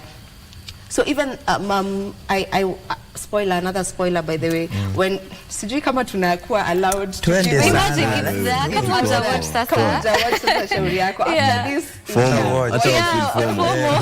you know when Tanya died, when T died, and you know she died very early in the show, and the way you were just, when Boogie was there trying to, she had overdosed, right? So akingangana kumwamsha, like, you know, yo, come on, get up, and you, I'm busy working. And that is the era we are living in. Like things happen, people are not sensitive to what they are posting on social media. How do you post someone who's dying and you feel very okay with just posting it simply because you want the likes? And that is also the era we're living in, where it's all about the likes, it's all about the engagements.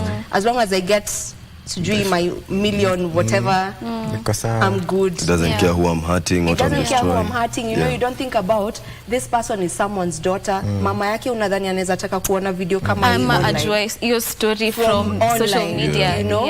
So I think it's unfortunate that that's the reality of today, but at the end of the day, we really need to stop. Like, I was scrolling through X recently, and anytime, like, things are just there. There's no sensitive content. There's no like warning. There's no nothing. It's just there. So you can imagine if you've gone through something of a sort, or you know someone who's gone through something of a sort. The trauma is just reliving itself. Like, you're not even. Like, you can't scroll on social media in peace without seeing something that will trigger you. It's unfortunate, but I think we really need to change that. And I think Ivy just brought that out in terms of, like, even later on, she was confused, because she was like, I thought this is what people want. I thought this is what people like seeing. Like, this is, you want to know what is happening. But at the end of the day, you need to, I think as social media users, we need to learn the difference of having your personal life and having your social media life. Like, you can't mix the two. You can't also create clout for the sake of creating clout. Like, if it's not happening, don't force it. Like, you know, just be you and learn how to be comfortable and confident in yourself to be able to post when you're happy. Don't post things that are going to trigger other people. Like, why would you do that? You know. Actually, it's called create art, not content. Yes, create art. I love that. Create art, not content. Yeah. Then, you know, there's freedom of speech, but there's also responsibility after speech. You have the freedom to say anything, but you have to take accountability and responsibility of the effects of what you'll say after, especially when you have a platform that you're influential, where you know there are kids, there are individuals out there who look up to you. So even if you have freedom of speech, even if, mini kiki tu sijali, kuna mtu you may influence through whatever you've posted and you've said.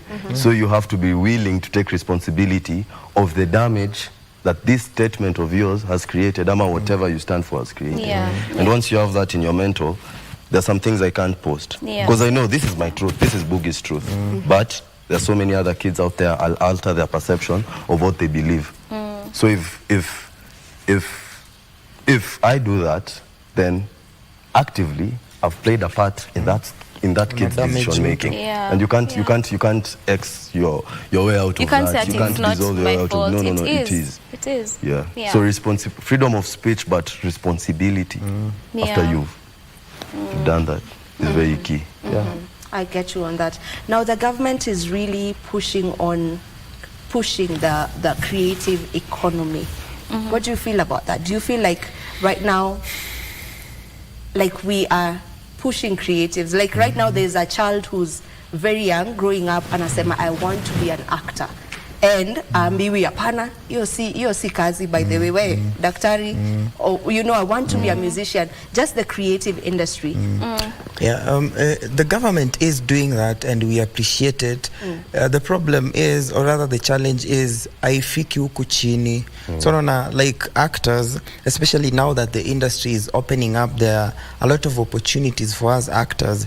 Unapata, most of us tunajua to the talent, we don't know the business side of it. So when you don't know the business side of it, trust me, utakuwa unapeana ma philosophy ukizeeka, because itakuwa na reflect, be exploited. You'll be exploited because you don't know, and when you don't know, you're vulnerable. You're very vulnerable. So that is why right now we are urging our Kenyan actors, the upcoming actors, just get maybe a manager, get an agency, ndio wase wenye wana understand the business side of the artist, because most of us artists tunajua tu mimi nita-act, lakini after nimeact nimerudi home, niko tu hapo. That is why ndio maana unapata artist wana kufana depression, suicide, because we didn't learn. So in as much as the government is supporting and opening up, pia sisi huku chini tukue aware. Let's learn so that we stay ready.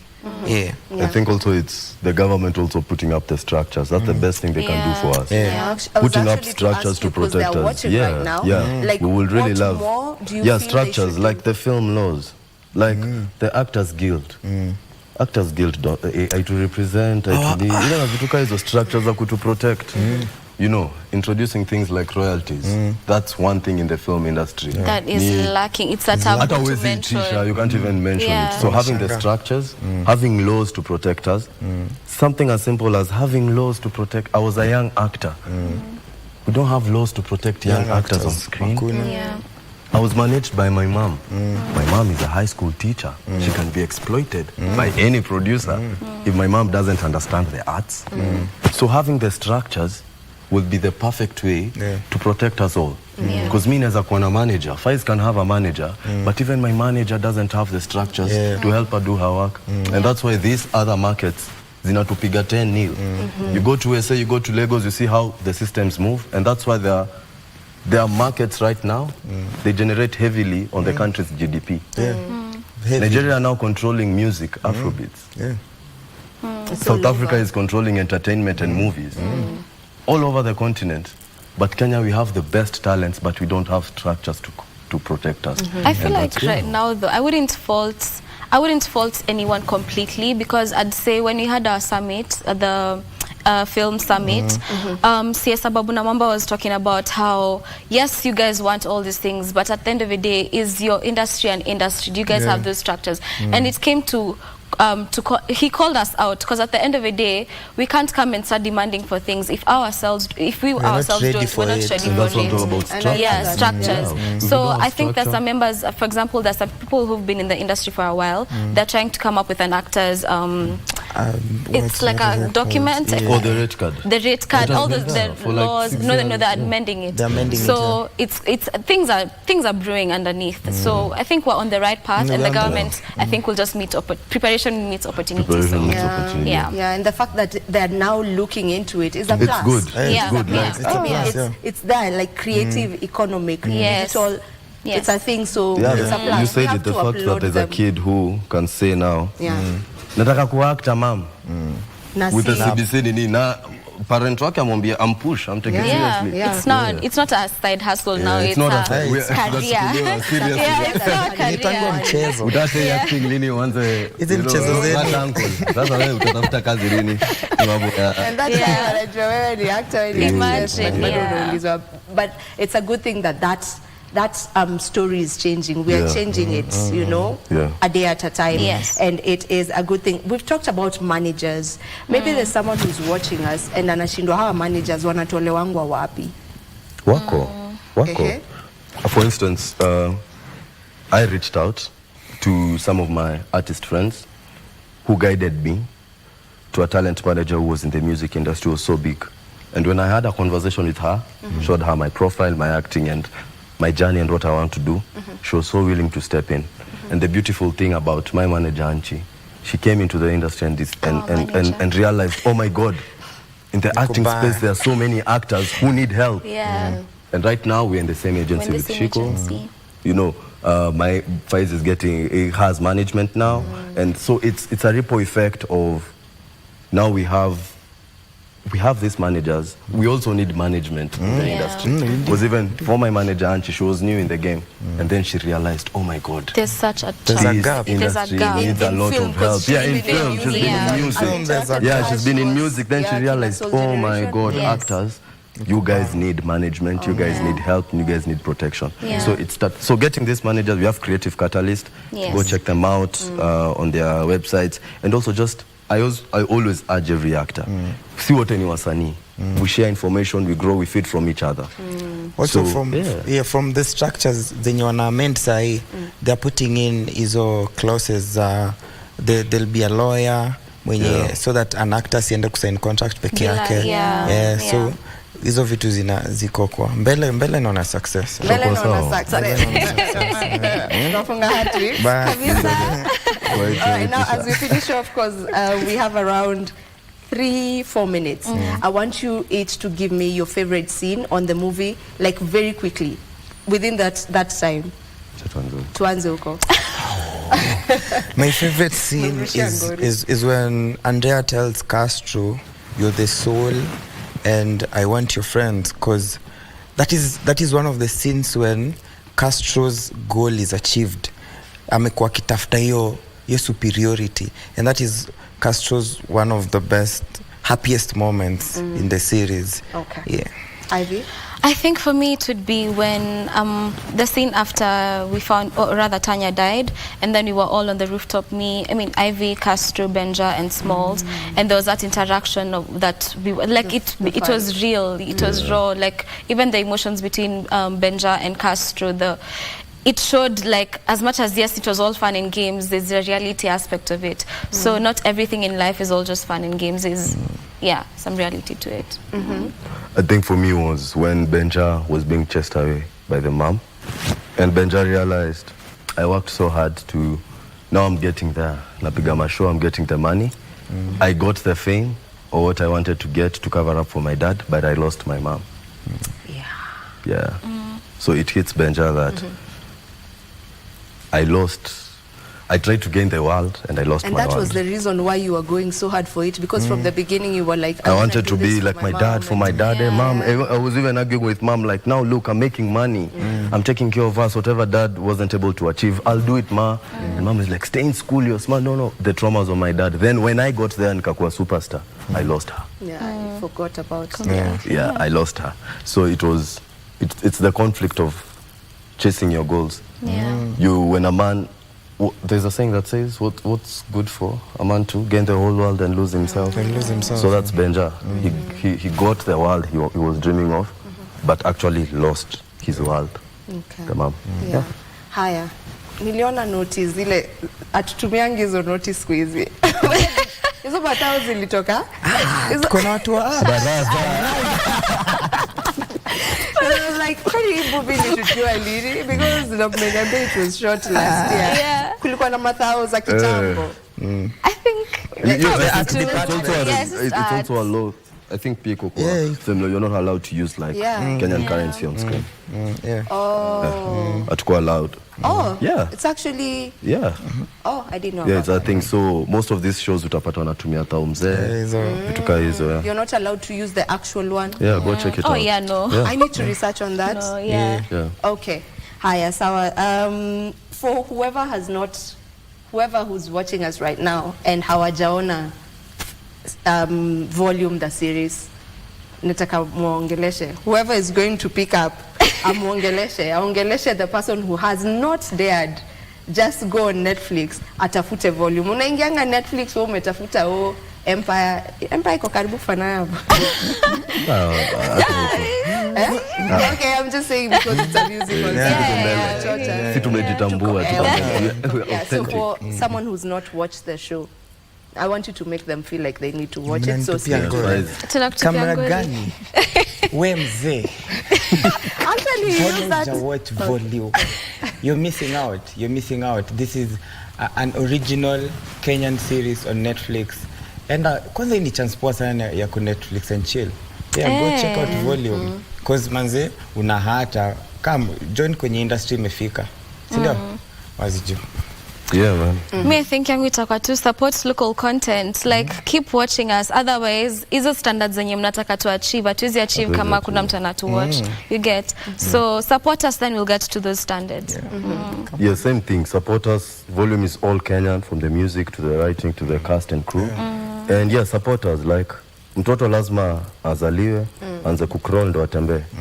Now the industry is crawling. Mnataka tufike kwa Hollywood who are 200 years older than us in the industry. So before tukimbie, we need your support when you're crawling. So support us, go to Netflix. It's an amazing show, amazing cast, written by Kenyans, shot by Kenyans. Check it out. Produced by Kenyans. Yeah, the locations by the way I could tell hapa ni hapa.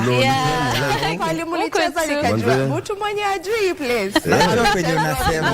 Najua kwenye unasema. Unajua hiyo base. Tulizunguka tu hivi. Hapa hivi ni police station. That's the beauty of film, you know. Tunazunguka hapa na mlikuwa mmekwama kwa traffic.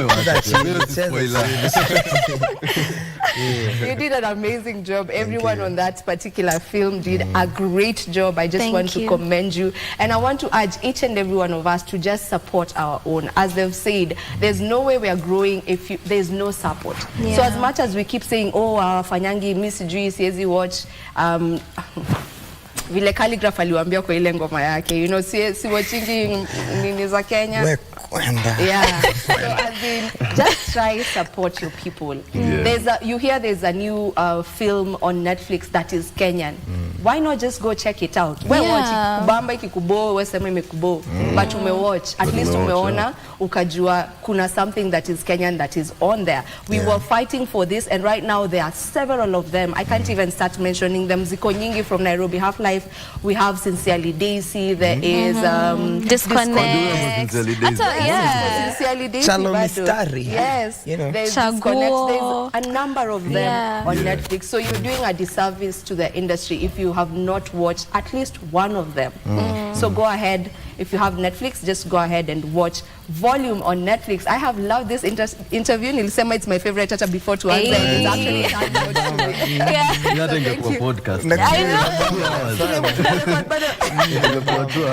Thank you so much for coming to the show, and all the very best to each one of you, career-wise, individually. May you continue growing and growing and growing. I cannot wait to see you just, you know, just uko mumefly all the way up, you know, like you've grown wings. Likewise, Asante sana for having us. All right, thank you so much. This is where we call it a wrap right here on Good Morning Kenya.